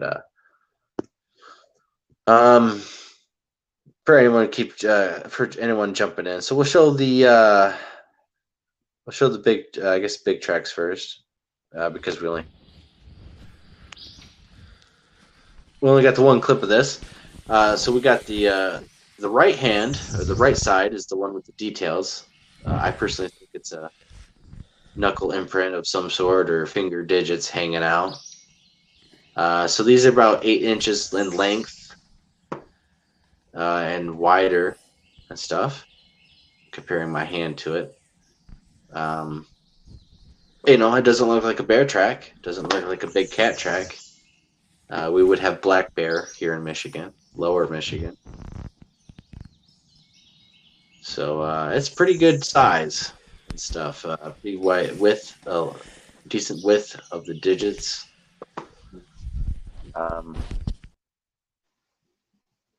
Yeah, I don't know. It doesn't look like a bear track. For sure, we'll play that one more time, and then we'll jump. We'll jump to the other tracks.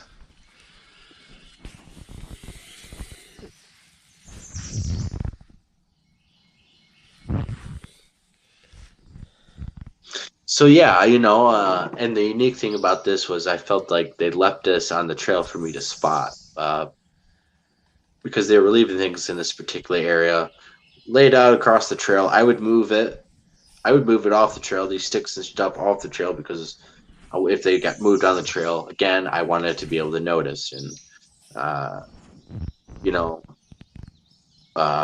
we were out there for a while, a couple of weeks and stuff before this, a couple of days and stuff, and then spending the night out there. This happened the next morning.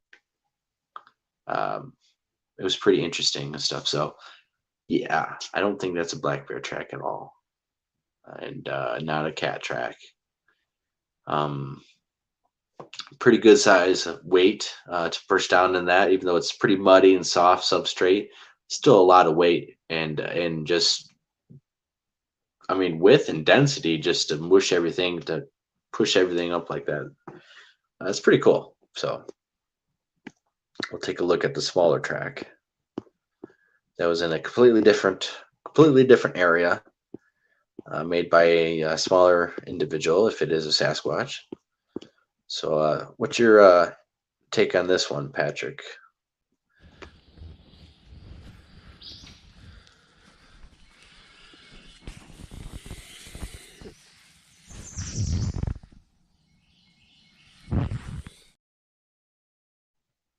Wrong one, wrong video. So the unique thing is this ridge line that's separating the heel and the digits. That's not flat. I'm not sure what. Never really seen a track like that, I guess. So it has a pretty good heel definition and digits, and that ridge in the middle.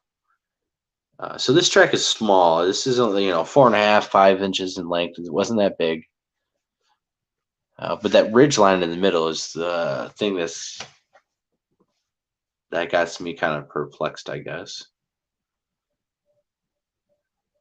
So this was the only single track on the trail with the definition to see what it was. Everything else was unclear, scathed, wasn't going to indicate anything. And then, of course, it went from one swamp onto the trail, then off the trail onto another swamp. So we got some more clips we'll show.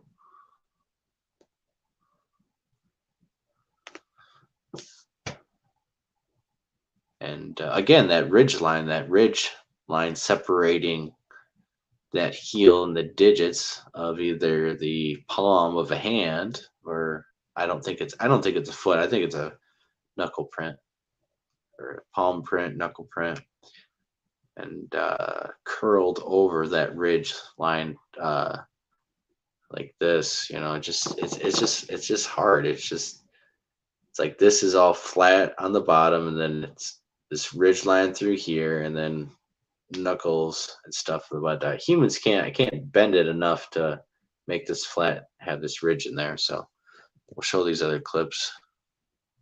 I'll read your comments.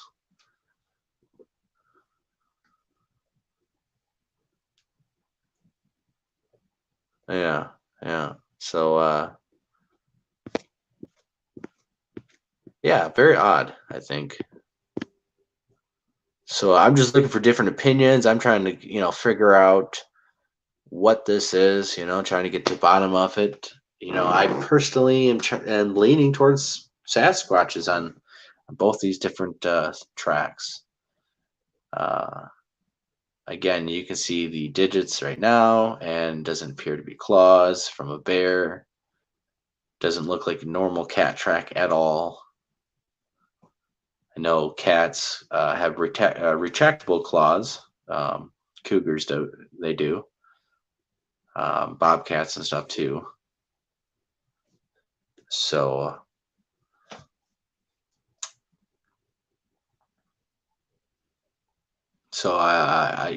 possible juvenile Sasquatch track with that unique ridge line in the middle. So possibly showing the flexing of the pad of their hand.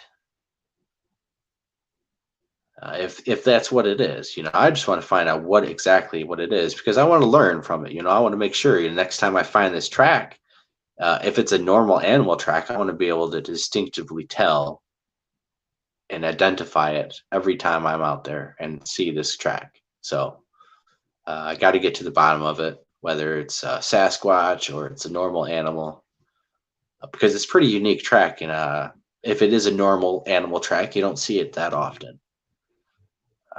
But I'm leaning towards Sasquatch. So your opinions are valued. I want to hear it. I want to gather everyone's opinions on it and weigh it, and try to reach out to Cliff Rackman, Jeff Meldrum, and maybe possibly some other people. I'm going to drop this in to some Facebook animal track identification groups and stuff like that without saying anything and say, hey, what is this?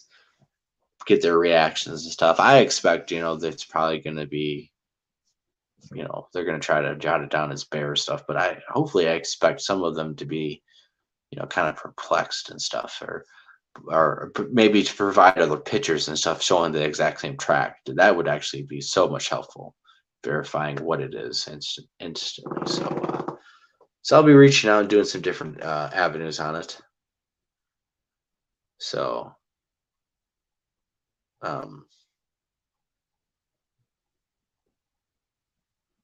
yeah. And that's what the interesting was is all around that particular area is ridges. There are ridges, and I was up and down ridges, and I actually found a sapling that was growing in a swamp that was the root ball was out of it, and you could tell it was growing in a swamp the way it was just dead and saturated with water most of its life. The way that they grow like that in a flooded area that's always really receding and flooding. It was on the side of a hill, on the side of a ridge, just out of the ground, completely, just kind of out of nowhere. And it wasn't that big or anything. It was just, 10 feet this way, 10 feet that way. I probably would have never even seen it. But it was very odd, but it looked exactly like what we find placed on the trail in the area where we found the big knuckle prints that I showed you guys, where the whole situation of basically the month leading up to this, of going there constantly as much as we can every couple days, of getting a different interaction of something being thrown or something being laid across the trail, me picking it up and throwing it across, and then something the next time we go out there is laid across the trail, saplings being broke and stuff. The one night we had stuff across the trail, we picked it up. When we came back down that trail, something was laid across the trail again. And so I was out there soloing by myself. I really didn't see anything across the trail or anything that caught my eye along the trail. But the next morning, I spotted that in that particular section, in which we keep having this interaction of this little game of they're putting something on the trail for us to notice. And then when we notice it or we don't, they seemingly put something else for us to notice, and we move it and stuff. And so we got that. I got that. So is it interaction? Is it actually Sasquatch stuff? It seems to be, our research is adding up to it. Like I said, there's other researchers that have had interaction where they are on a particular trail that is well known to them, and they very much know it like the back of their hand. And there's very subtle changes that happen when they go along that trail and they visit. That is very new. That is new to each time they visit. That is seemingly done by the Sasquatches for them, for that particular individual human to notice.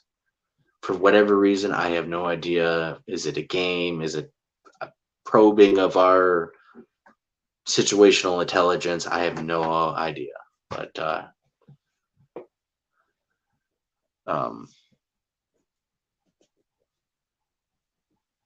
yeah, I can completely agree about that. I completely agree with that about that, because my own experiences and being out in the woods and taking people out and stuff, and going out and doing other expeditions, the 168 and stuff, and going and doing other stuff in other places with other researchers throughout the years. Yeah, a lot of it, it's just, especially if if you're out there doing it yourself and doing the real work, a lot of these opinions don't really matter.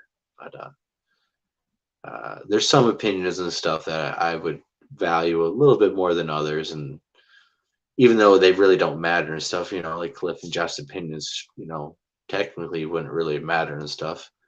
It'd be kind of nice to at least have a little bit more clarity from them. I don't know. I guess my opinion my opinion about a researcher comes when I'm out in the field with them and what they do out in the field. If Jeff and Cliff were out in the field and didn't do nothing, then I wouldn't really value their opinion at all. But if they put the work in and out in the field and stuff, then then it's solid and stuff. Then it's some solid ground that I can put some value into and it'll hold up to. So there's been researchers that have been that are very popular and stuff, have great stories, but I went out in the field with them and I don't know. I cannot believe any of that. So just how it is, man. So yeah. So that's why I kind of value, like Patrick said, your own experiences, especially if you're just doing the work and you kind of know and you experience and I mean, it's kind of hard. I don't want to like be out here boasting and stuff, but like it's just my experience is for the last 18 19 years doing this since I was 13, having my first encounter has led me here, and I think I'm at least a little bit knowledgeable, at least what I'm trying to do out there and looking for, and have experience and kind of know what to do in certain situations. And I've had different encounters, I've had close encounters, and I think that's seems to be ramping up from, I just think, my experiences and just putting work out there and stuff. So maybe a little bit of luck and stuff, or a lot of luck thrown in, but everything comes from my own experiences and stuff. So I can only keep moving forward with what I've always done and what I keep trying to do, and finding my own truth out there, basically, and just doing the way I do it. So from my own perspective. So whether other people value it or not, other people have praised me, and I humbly say I think it's grateful, but I don't think I'm anything special out there. So, but if people can hopefully learn from what I'm doing and what I talk about, then that's awesome. So spread the awareness and knowledge, because I do think these things are not as friendly as we tend to think, but I think they have a lot of patience. They're individuals, but the research I'm diving into a bunch of stuff, but missing people and stuff. Do think that the Sasquatches are playing a big role in it. There's a couple missing people stories I just researched, just read upon, and they found basically found these people missing, but in a very short period of time, they found all their bones and stuff, fragments, teeth fragments, and some bone fragments scattered about in this particular spot. Very odd circumstances of basically this guy, they found that his camp, he went missing, basically found the camp, his boots were there, and they followed barefoot tracks in the snow up and over a mountain ridge line. I'm not sure, it wasn't a super huge mountain, but up and down. And before the searcher went up the next one, he seen someone up there and yelled out and shot out. But anyways, he came across he had to turn back to tell people where he was at. So he marked on the map. Of course, when they try to go back, this always happens. If the search and rescue, don't find you within the first couple hours, and it's too hard, too snowy, it's too hazardous, they're going to stop searching for you.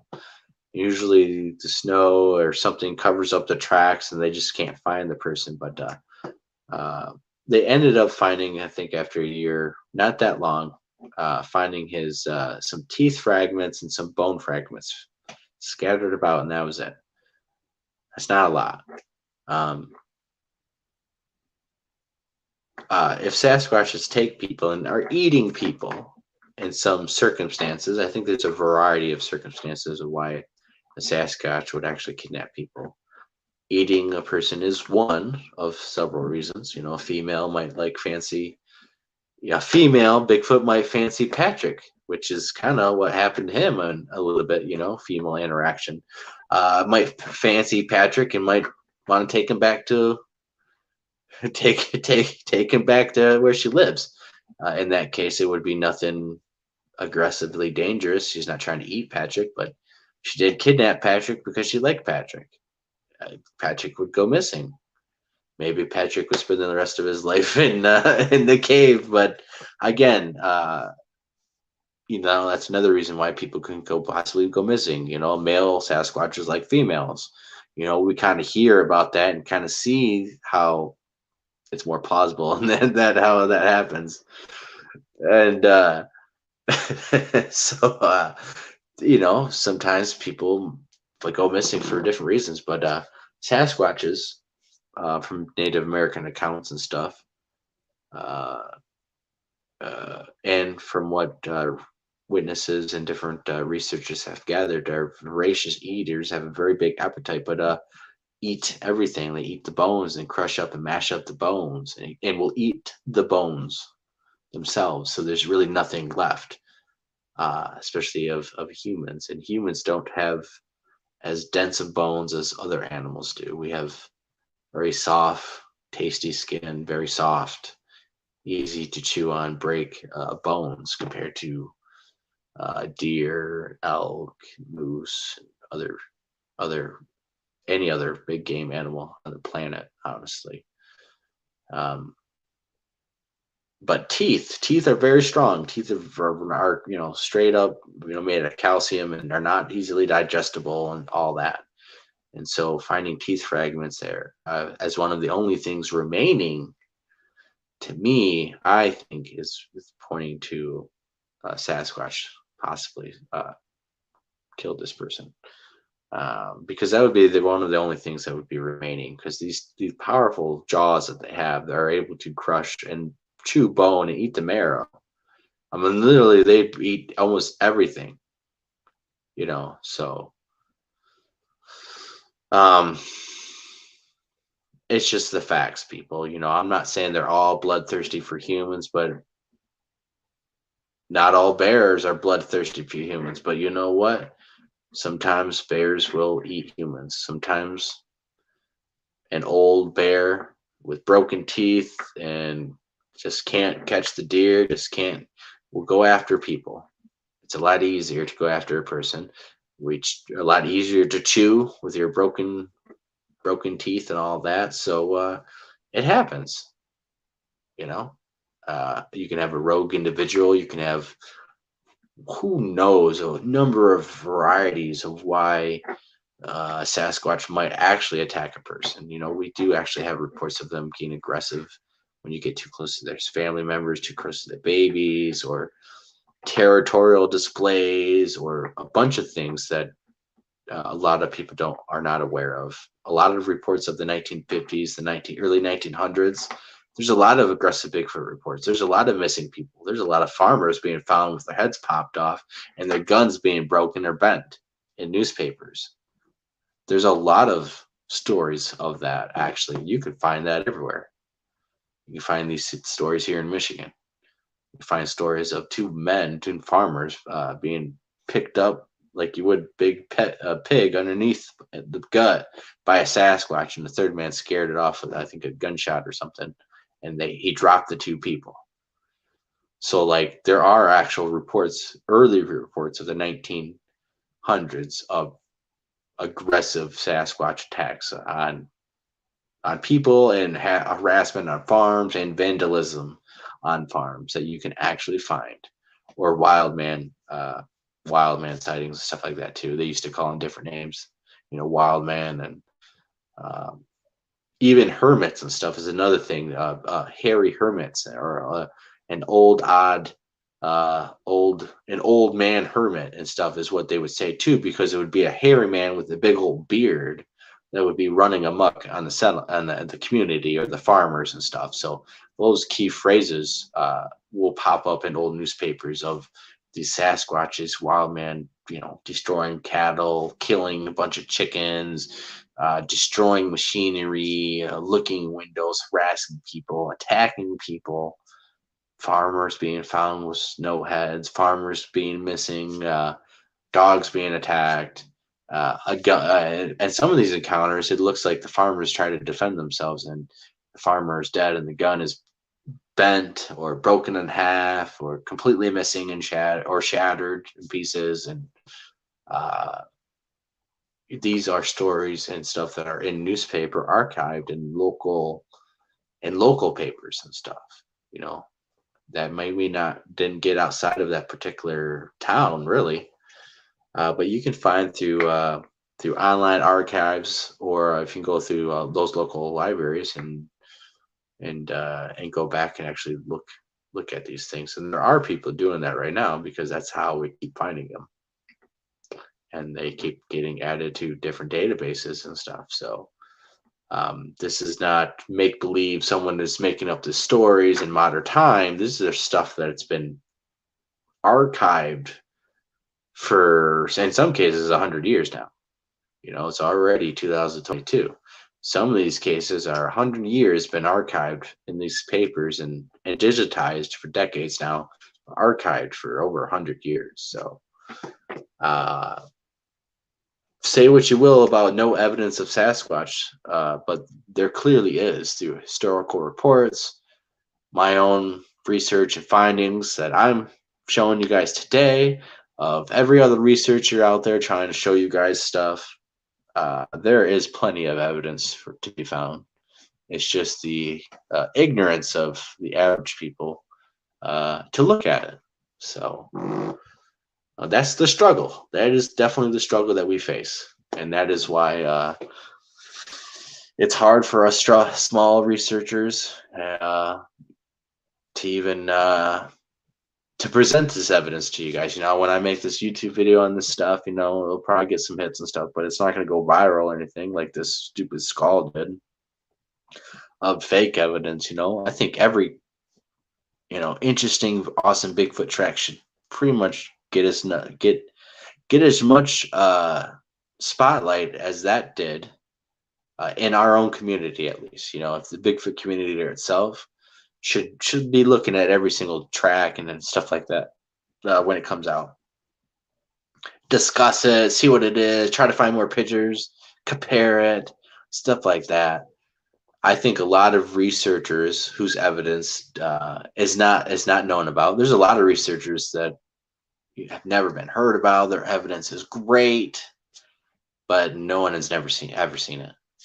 You know, and you know, maybe we need to work with each other and put this stuff out a bit more, so we have stuff to compare to, because I'm sure people have some tracks that look similar to this, and maybe they're thinking it's Sasquatch too. Maybe they have a little bit more evidence of like a rock or something got thrown by them when they were by these tracks, or, you know, something we can, you know, indicate a Sasquatch, and we can compare to this. It's very similar. A little bit more actual research and sharing of the research and verification of the evidence, and kind of like a standardization of, okay, so this is kind of the standard like tracks that we know of. Oh yeah, this has a particularly unique ridgeline feature that is, you know, only found in a few tracks, I guess, or only shown in a few times, but we know it's kind of distinct from Sasquatch. You know, we need to come together and kind of set these standards and actually apply them in the woods, because, you know, people are going to show you, you know, a double step, triple step, quadruple step of a deer print and say it's a Bigfoot. And if there's no standards, and, you know, there just needs to be a little bit next level of communication, next level of research, next level of coming together and trying to figure out what we're actually finding, instead of, you know, not getting the spotlight, not getting, you know, a lot of, you know, blob squatches get more viral hits on pictures than like actual evidence does when it's trying to be presented on Facebook or through groups and be passed around and stuff. So I find that very odd. And I keep seeing these Bigfoot eggs and nests and stuff, Bigfoot eggs and nests and stuff, and how this fakeness and uh, that how that is being spread more than actual evidence by researchers.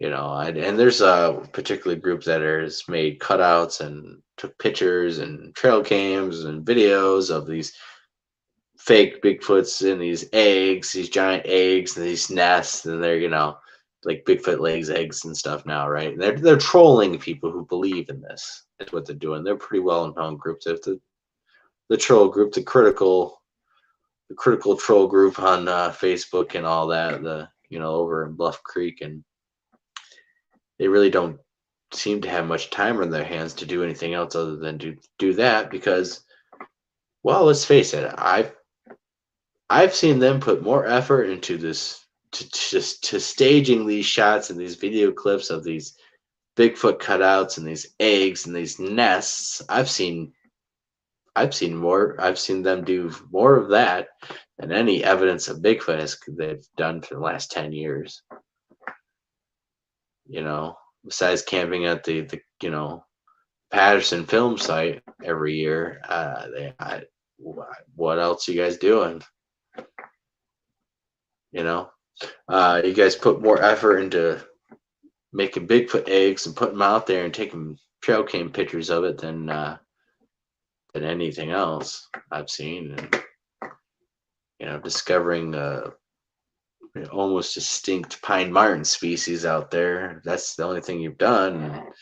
You spend more time and energy making these fake cutouts and doing that and that's the only thing you've shown as the only thing worth your while they're actually putting effort into. I don't think you're doing really good research. So I'm sure people know who I'm talking about, and I just don't fancy those.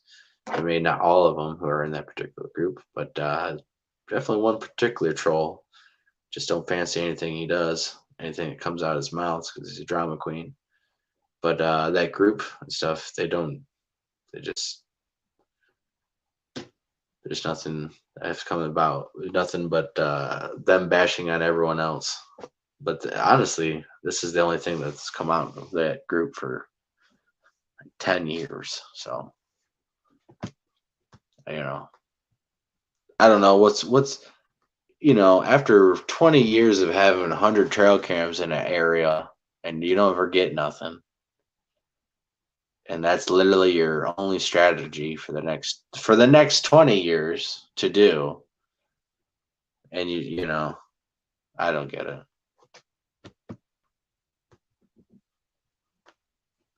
I do get it. This is what happens. People go out there and just don't go off trail. They just, some of these people do. Some of these people are pretty hardcore, but like the main people that talk all the crap are not.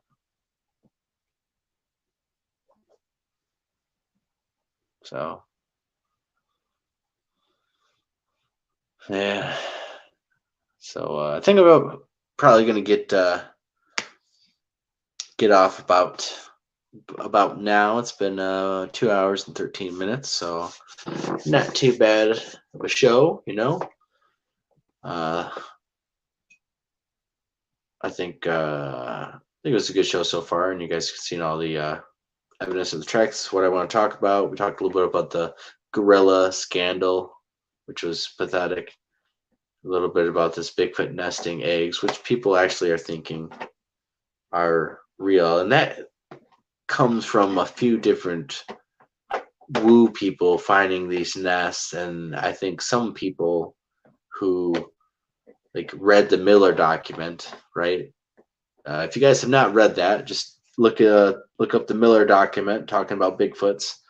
It's pretty interesting. There's a lot of stuff in there. It's very odd and woo side, talking about like how they had healing abilities, but like they were kind of reptilian.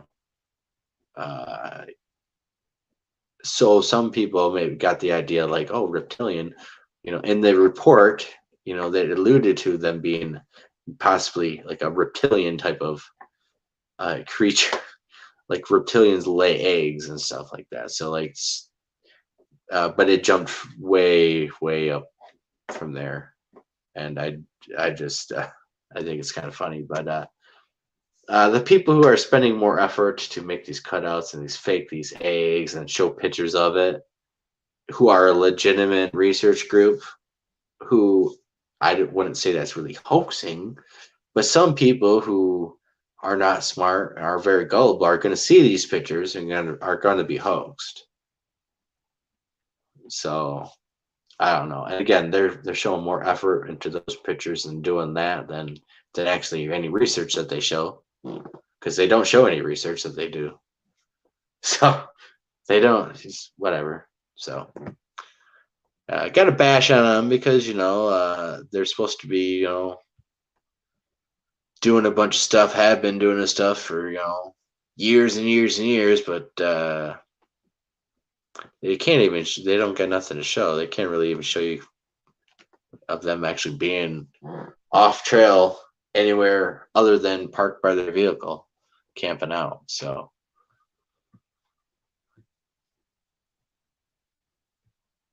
I think a lot of these research, I think a lot of the main people, a lot of these people who are even on these TV shows, sometimes they should be called out because, they're not putting the work in anymore. If they did, they used to, but they're not, presenting themselves as they are and stuff. They're doing a little bit more than what they are and stuff. And over exaggeration of things that are happening is a pet peeve of mine because, I take this seriously. If I want you guys to legitimately believe me, I want it to be as seriously and I want it to be the truth.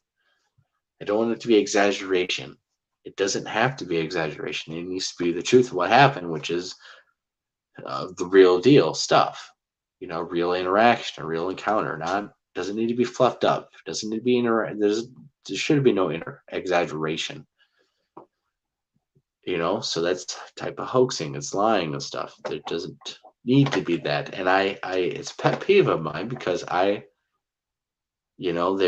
was some people in my group, who wanted to exaggerate certain things. They wanted to shut up a shot of what Finding Bigfoot does of, hearing shit that's not happening in there. And I not fucking want it. First of all, I don't put videos together anywhere near like that. I don't do anything like that. And I shot it down because it made no fucking sense. When you're on alcohol, you don't make sense. So it never did make sense. But I don't shoot videos and even put videos together like that. So it was never going to happen. But to exaggerate things, to want to shoot a scene that is fantasy, to put in a documentary, to even for me, it's that didn't even happen. So why would we even put that in something when it's not reality, or come making a scene together and we're just going to talk blah, blah, blah, nothing that actually happened. I just want to go out there and film a real interaction with Sasquatch, a real encounters. It's raw. It's not scripted. It probably don't look good on TV because it's not acting. It's not a TV show. It's the real deal stuff. That's all I care about. So I don't like how everyone's different. Everyone's doing this differently, and I can honestly say, from my experience, that there's a lot of people who are being dishonest about their own research, what they're finding, and how they're presenting it. And it's a shame and stuff, but it's a shame because a lot of people are falling for it and follow and support these people, while other researchers are struggling and doing a way better job and actually going out there. So, but it's just how it is. So that's why we try to support everyone doing the real stuff and people who have good evidence and stuff and not the fake evidence, and try to call out the hoaxers, call out the people trying to tell you a fantasy story, because it's just nothing but fantasy. We don't tolerate that. We want the truth. We want real good evidence, physical evidence. We want stuff like we've seen, shown, shared, discussed. not stories, not fantasy stuff. We want to be able to have a video clip of our encounter. It might be crappy. You might not see nothing, but at least maybe you can hear something. Maybe you can see our interactions. You can see the stress in our voice. You can hear our emotions. Something that is a physical proof that you can see or listen to and kind of feel of what's going on, of what we're experiencing, other than me just coming on here and telling you, hey, we had an encounter, this is what happened. At least we have some piece to show you. That's what I'm really focused on, is trying to capture that stuff. And I don't need to spice it up and fluff it up and put it in a documentary so millions of people fucking watch it. I don't care. So, and if that ruffles people's feathers, oh well, I don't care. It has ruffled people's feathers. A lot of people don't like that. So I don't care. I'll tell you what though, if I try to talk to you and you blow me off, don't give me the time of day and stuff, and you don't know me, and you based on that opinion on other people's opinion, man, it's like, okay. It's like, you'll see, don't worry. And that's what we're doing. I'm out there, I'm determined. I don't want to be cocky, but when I'm out there, yeah, I want to try to get some good stuff, man. I don't want to be no second-rate person. I'm trying to get the best stuff on the planet I can get. That's the best in the world. It's going to be the best in the world. I'm going to try to get it, but I'm never going to exaggerate and never going to tell you a fantasy bullshit story. If I present some physical evidence on there, like these tracks and stuff, it's because I really think that that's Sasquatch related. That's very unique. It's very odd. I'm perplexed. I don't know. So I think it's damn decent enough for me to show you guys, because if it's damn decent enough for me to show you guys, it's been, I've been studying and checking and made sure it's not some other stupid animal. I'm not going to come on here and show you an obvious cat track, an obvious bear track, and look stupid on here, and not do my homework and spend at least 5 minutes on Google searching for stuff, right? So, I'm going to do my own verification on it before I even show you guys. I'm not going to come out here and be like, I didn't even look up any pictures. I have no idea. That's just so unprofessional, man. I don't know. I take it seriously. I try to take this seriously. I take it maybe a little too seriously. I don't care. I kind of dedicated my life to this at this point now, but gonna be 20 years here about next year. Yeah, be 20 years since I had my first encounter and stuff. So, man,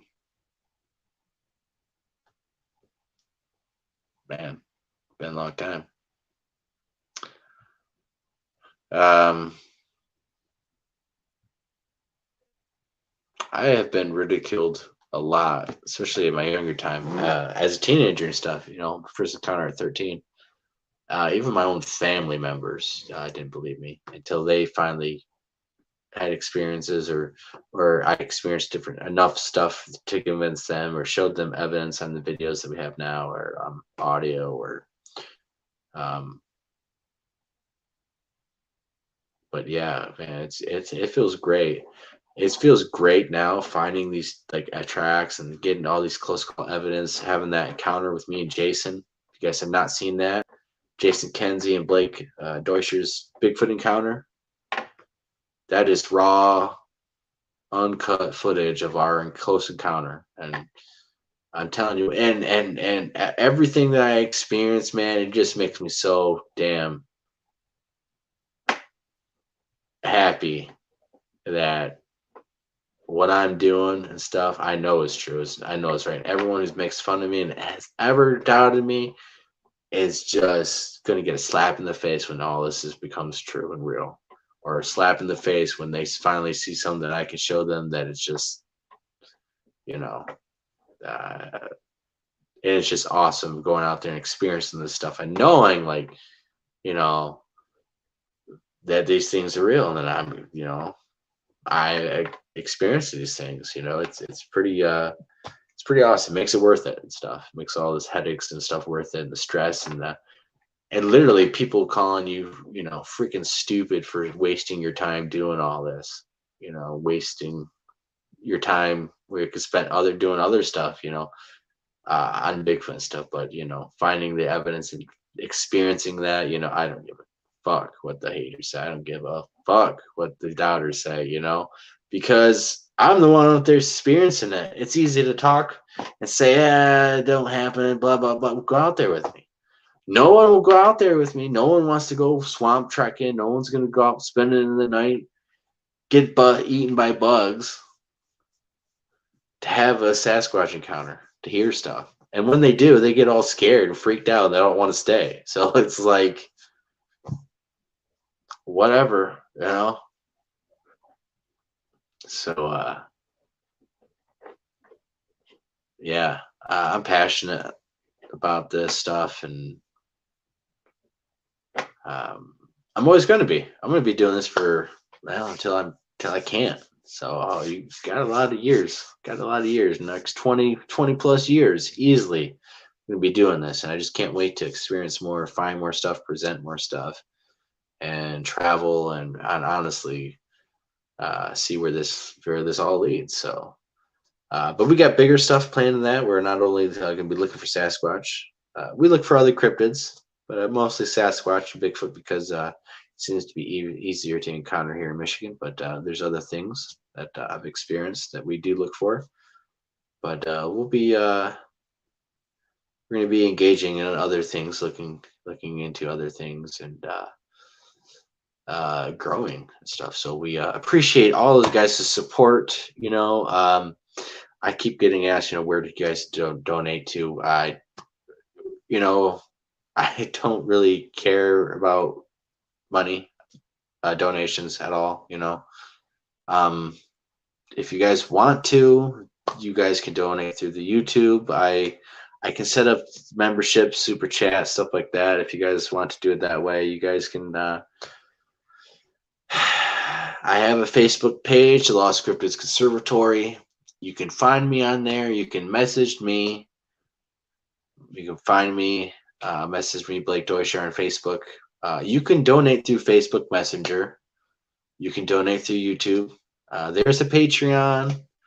If you wanted to go on there to donate some stuff, you go through that, I guess. You can.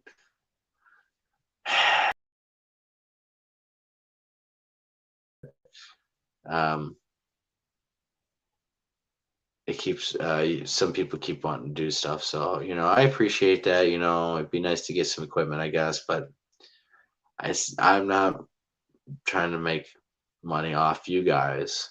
I'm not trying to exploit you guys in any way and try to make money off you guys. You know, if you guys want to donate, you know, that's fine, but I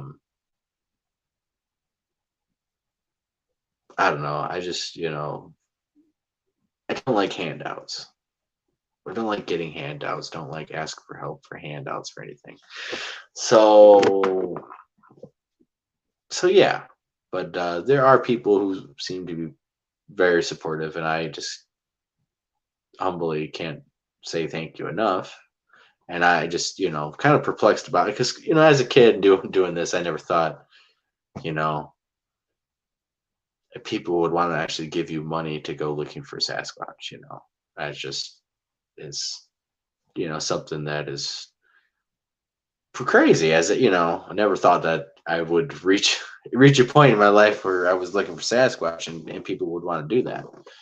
But I appreciate that. If you guys want to support, you guys can message me personally through Facebook on the page or my personal page. You guys can donate to that.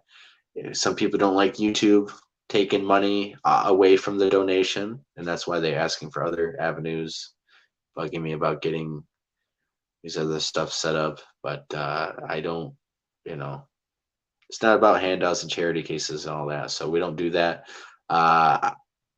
not throwing a conference this year. I'm not associated with any conference. So the Lost Cryptids is not hosting, not associated, not speaking at any conference. I will let you guys know if that had changed, but we are not anything. So we're not trying to make a buck off any tickets. We don't sell no merchandise, no nothing. We don't sell sticker, and I can set up everything right now. I'm going to, because people are, if you're going to buy and support something, well, if you want to, spend $25 and support us, well, you might as well buy a shirt and get some for it, I guess. So I guess I can set up stuff now. I have a Square account, actually. I'll post a link, so you guys have to make sure to get the right one, because we had issues for former members trying to sell merchandise under the Lost Cryptids names that's clearly they are not a part of. And but they shut down. Last time I checked, they shut that down. So I have my own Square account, the Lost Cryptids Conservatory. There is nothing being sold on there, though. So, but I can get t-shirts, and you can get a bunch of stuff set up on there. So that way, at least if you guys donate, you guys can get something back, I guess. The former members, they're just trying to do the conference, trying to make a big old buck, and they're selling t-shirts for like $40 a t-shirt. I mean, some of this, it was like almost $50 for a hoodie and stuff. This one with the, it's ridiculous. I just can't. I'm glad I'm not with that. I'm glad that, because if they were in my group still, there's no way I would try to be selling t-shirts and clothing for the prices they're trying to sell it for. It's just ridiculous. I don't. I'm hesitant right now to even just try to sell stuff, because just don't care about the money. Don't want to be flagged as trying to make money, but I guess if you guys are gonna want to donate, you should, at least get a shirt out of it or something. Some of that profit will probably be split between the because it's a third party and all that. But hey, get yourself a shirt. So I guess I'll do that for you guys. Maybe some other ways, but just the best support that I can ask from you is maybe like and subscribe and share the videos, spread the word about Lost Cryptids Conservatory. If you guys ever want me to come on for interviews and stuff, I'm available. Usually later in the day because of kiddos. I get the kids to bed, but I can manage 9 o'clock shows. Earlier than that, it's just too hard. I can't guarantee anything quiet. The kids are going to be riled up and all over the place. But usually at nighttime or later, I can squeeze in and do interviews and stuff if you guys want me to be on and stuff. So or sometimes on the days off, I can do early mornings before the kids get up. If you guys want to record something or do something. So and I just actually did a recording and stuff, so I'll be in a little bit of a feature documentary of some researchers here.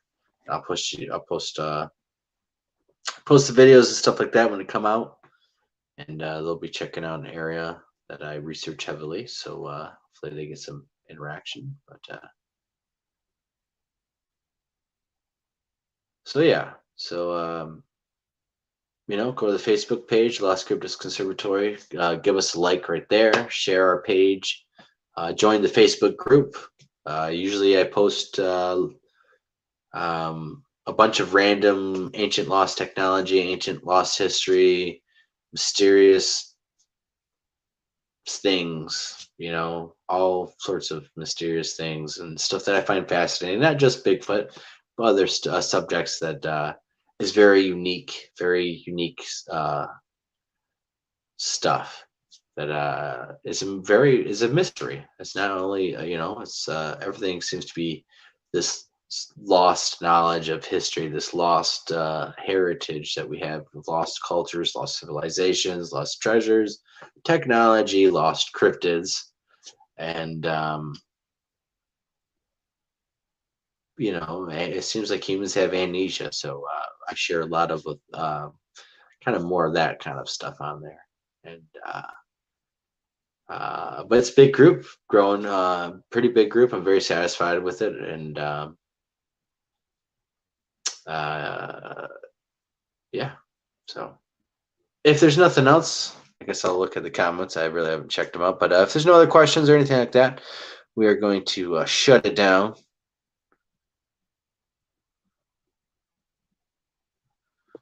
We shut it down. I appreciate you guys in chat for hanging out and checking out the tracks and having some discussions and all that.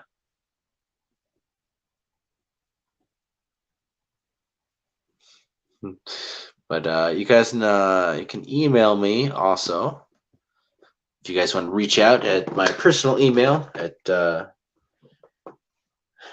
right there. Kind of, I'm a car guy too, so I like muscle cars and stuff, and big black engines, and Oldsmobile and Dodge, Chrysler. So kind of my email kind of reflects that a little bit. Some Mopar, Oldsmobile, a little bit.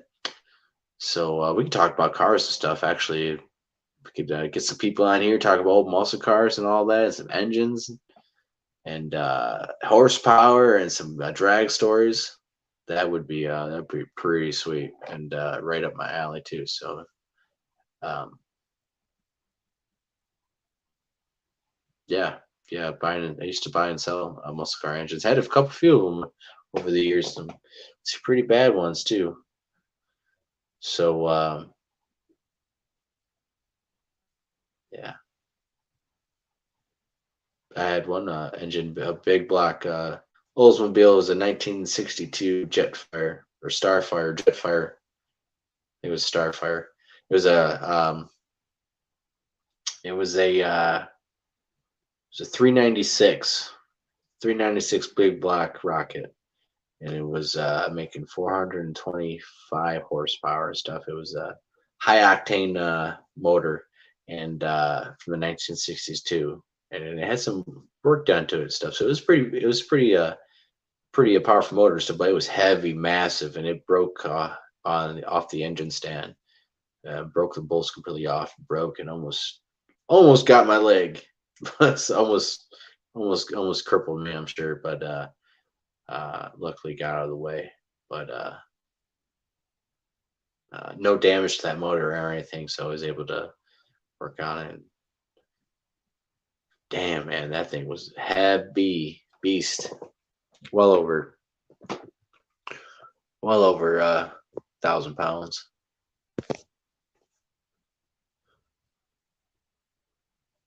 Oh yeah, yeah, yeah. I've had several big block 440 engines, and a couple Oldsmobile. I had Oldsmobile small blocks, 307, 350s, that big black motor, and then a couple transmissions and stuff along that.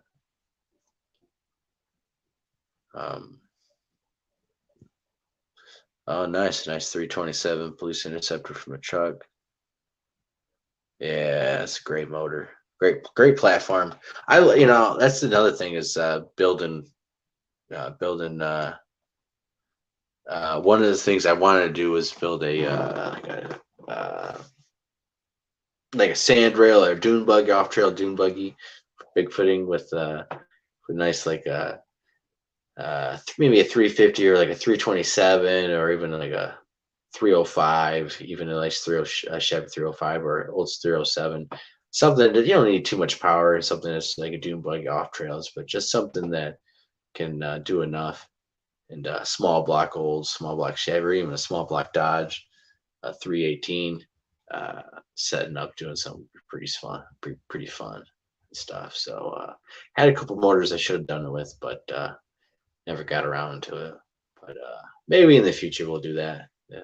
the kids, when the kids get older, I'm sure they want something to drive around on, but get a nice little small block. So yeah, I love talking about cars and engines and stuff and projects. So could be another show for us to do. And yeah, restoring engines and stuff too is another thing, and tearing them apart, seeing what's wrong with them, and building them back up, putting performance parts on them, and selling them, trying to make a profit. To be a teenager and stuff again. It's getting kind of harder to find these engines and stuff, but I always had a knack for it. So, but I don't have any for sale anymore. So, if you guys are looking for that Olds 350, I don't have any for you anymore. So, but maybe in the future, I might buy some more engines and stuff. Yeah, an LS swap. Yeah, I can't beat that, man. You know, you get those what are those 4.8s or 5.3s and stuff. Those are pretty. Those truck motors and stuff. Those are pretty decent. Like I say, you don't need too much horsepower, but those nice little like 4.8, 5.3 liter Chevys, truck motors, those LS. Those are pretty good. So, yeah, LS7 and stuff. I'm not an expert on the LSs and all the different makes and models they are, but the liters and stuff. Yeah, you know, 5.3 liter. I'm pretty sure is the one truck motor we had. Damn good motor and stuff. And I worked at a factory and we made Chevy's 572 blocks, and they had a industrial made 502 block, and then they had another block. I can't remember what size that was. It was another like beefier block, but anyways, I just had to go out and drilled oil passages and then spec the cam bearings out of it, blow out any metal fragments inside the water passages, blow out the water passages, drill out oil passages inside of the cam where the cam goes. Drill out 2 oil passages right there. The cam bearing goes, the cam goes, and then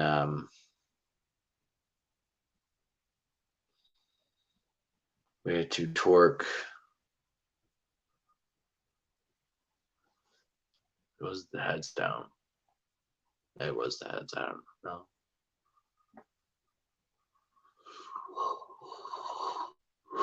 It was the heads. I don't know. I took it down to the specs and stuff. And of course, the 5072 and the 502 black had different torque specs on them, so you had to make sure you didn't mess them up. I messed one up one time.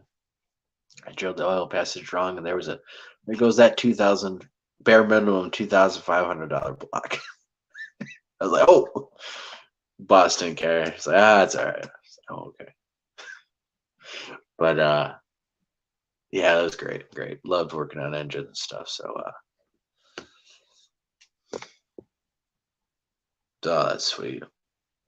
And yeah, if I was in Florida, man, be doing a one of those fan boats and stuff with the car engine and stuff. Not that hard to do, honestly. You know, just got to get that prop and that cage and stuff. But you can get it easily made and fitted onto most engines. So pretty cool stuff. So a little bit of car talk before we the end of the show. So hope you guys enjoyed that. And my favorite muscle cars, I guess, used to own 1970 AMC Javelin Mark Donahue edition. It originally came with a 390. Someone swapped it with a AMC 304, and then we were going to swap it with a big black 440. I love that car. It was an amazing car. And then I love the Dodge, the Super Bees, Dodge Daytona, and the Superbirds. I love those. Just Dodge Daytona, huge. But the Superbird too, huge, big boat of a car. Those huge wings and most baddest engines on the planet racing in NASCAR. They just kicked everyone else's butt. So, yeah, love muscle cars and all that. So, yeah. So everyone else, I hope you guys enjoy the rest of you guys' night and have a great rest of their weekend and stuff. I appreciate everyone who joined us, everyone who stayed along with us and checked out everything. So you know, we're gonna hopefully present and find more evidence to show you guys, and hopefully get your opinions and continue doing what we do. It's just simply going out there and putting in some work. It's simple. I mean, I'm not nothing special. Just going out there and putting the work in. So and it seems to be paying off. And we seem to be getting stuff. I would say kind of fairly regularly. Regularly enough to be able to show you guys something new every so often. So we got more stuff in the works to show you guys, more longer outings and stuff you guys can watch of us being out there. And from when I was out there finding these tracks, going up and down these ridges and around these swamps. So off trail, and I go off trail, on trail, all over the place. I discover new trails and up and down ridges and trying to find new spots and scout around. So appreciate all the support. Appreciate everyone for everything. So have a good night, and we'll see you guys next time. We'll catch me on some other shows. Will be in the chat hopefully tomorrow and stuff, and this next week. So you guys have a great time now.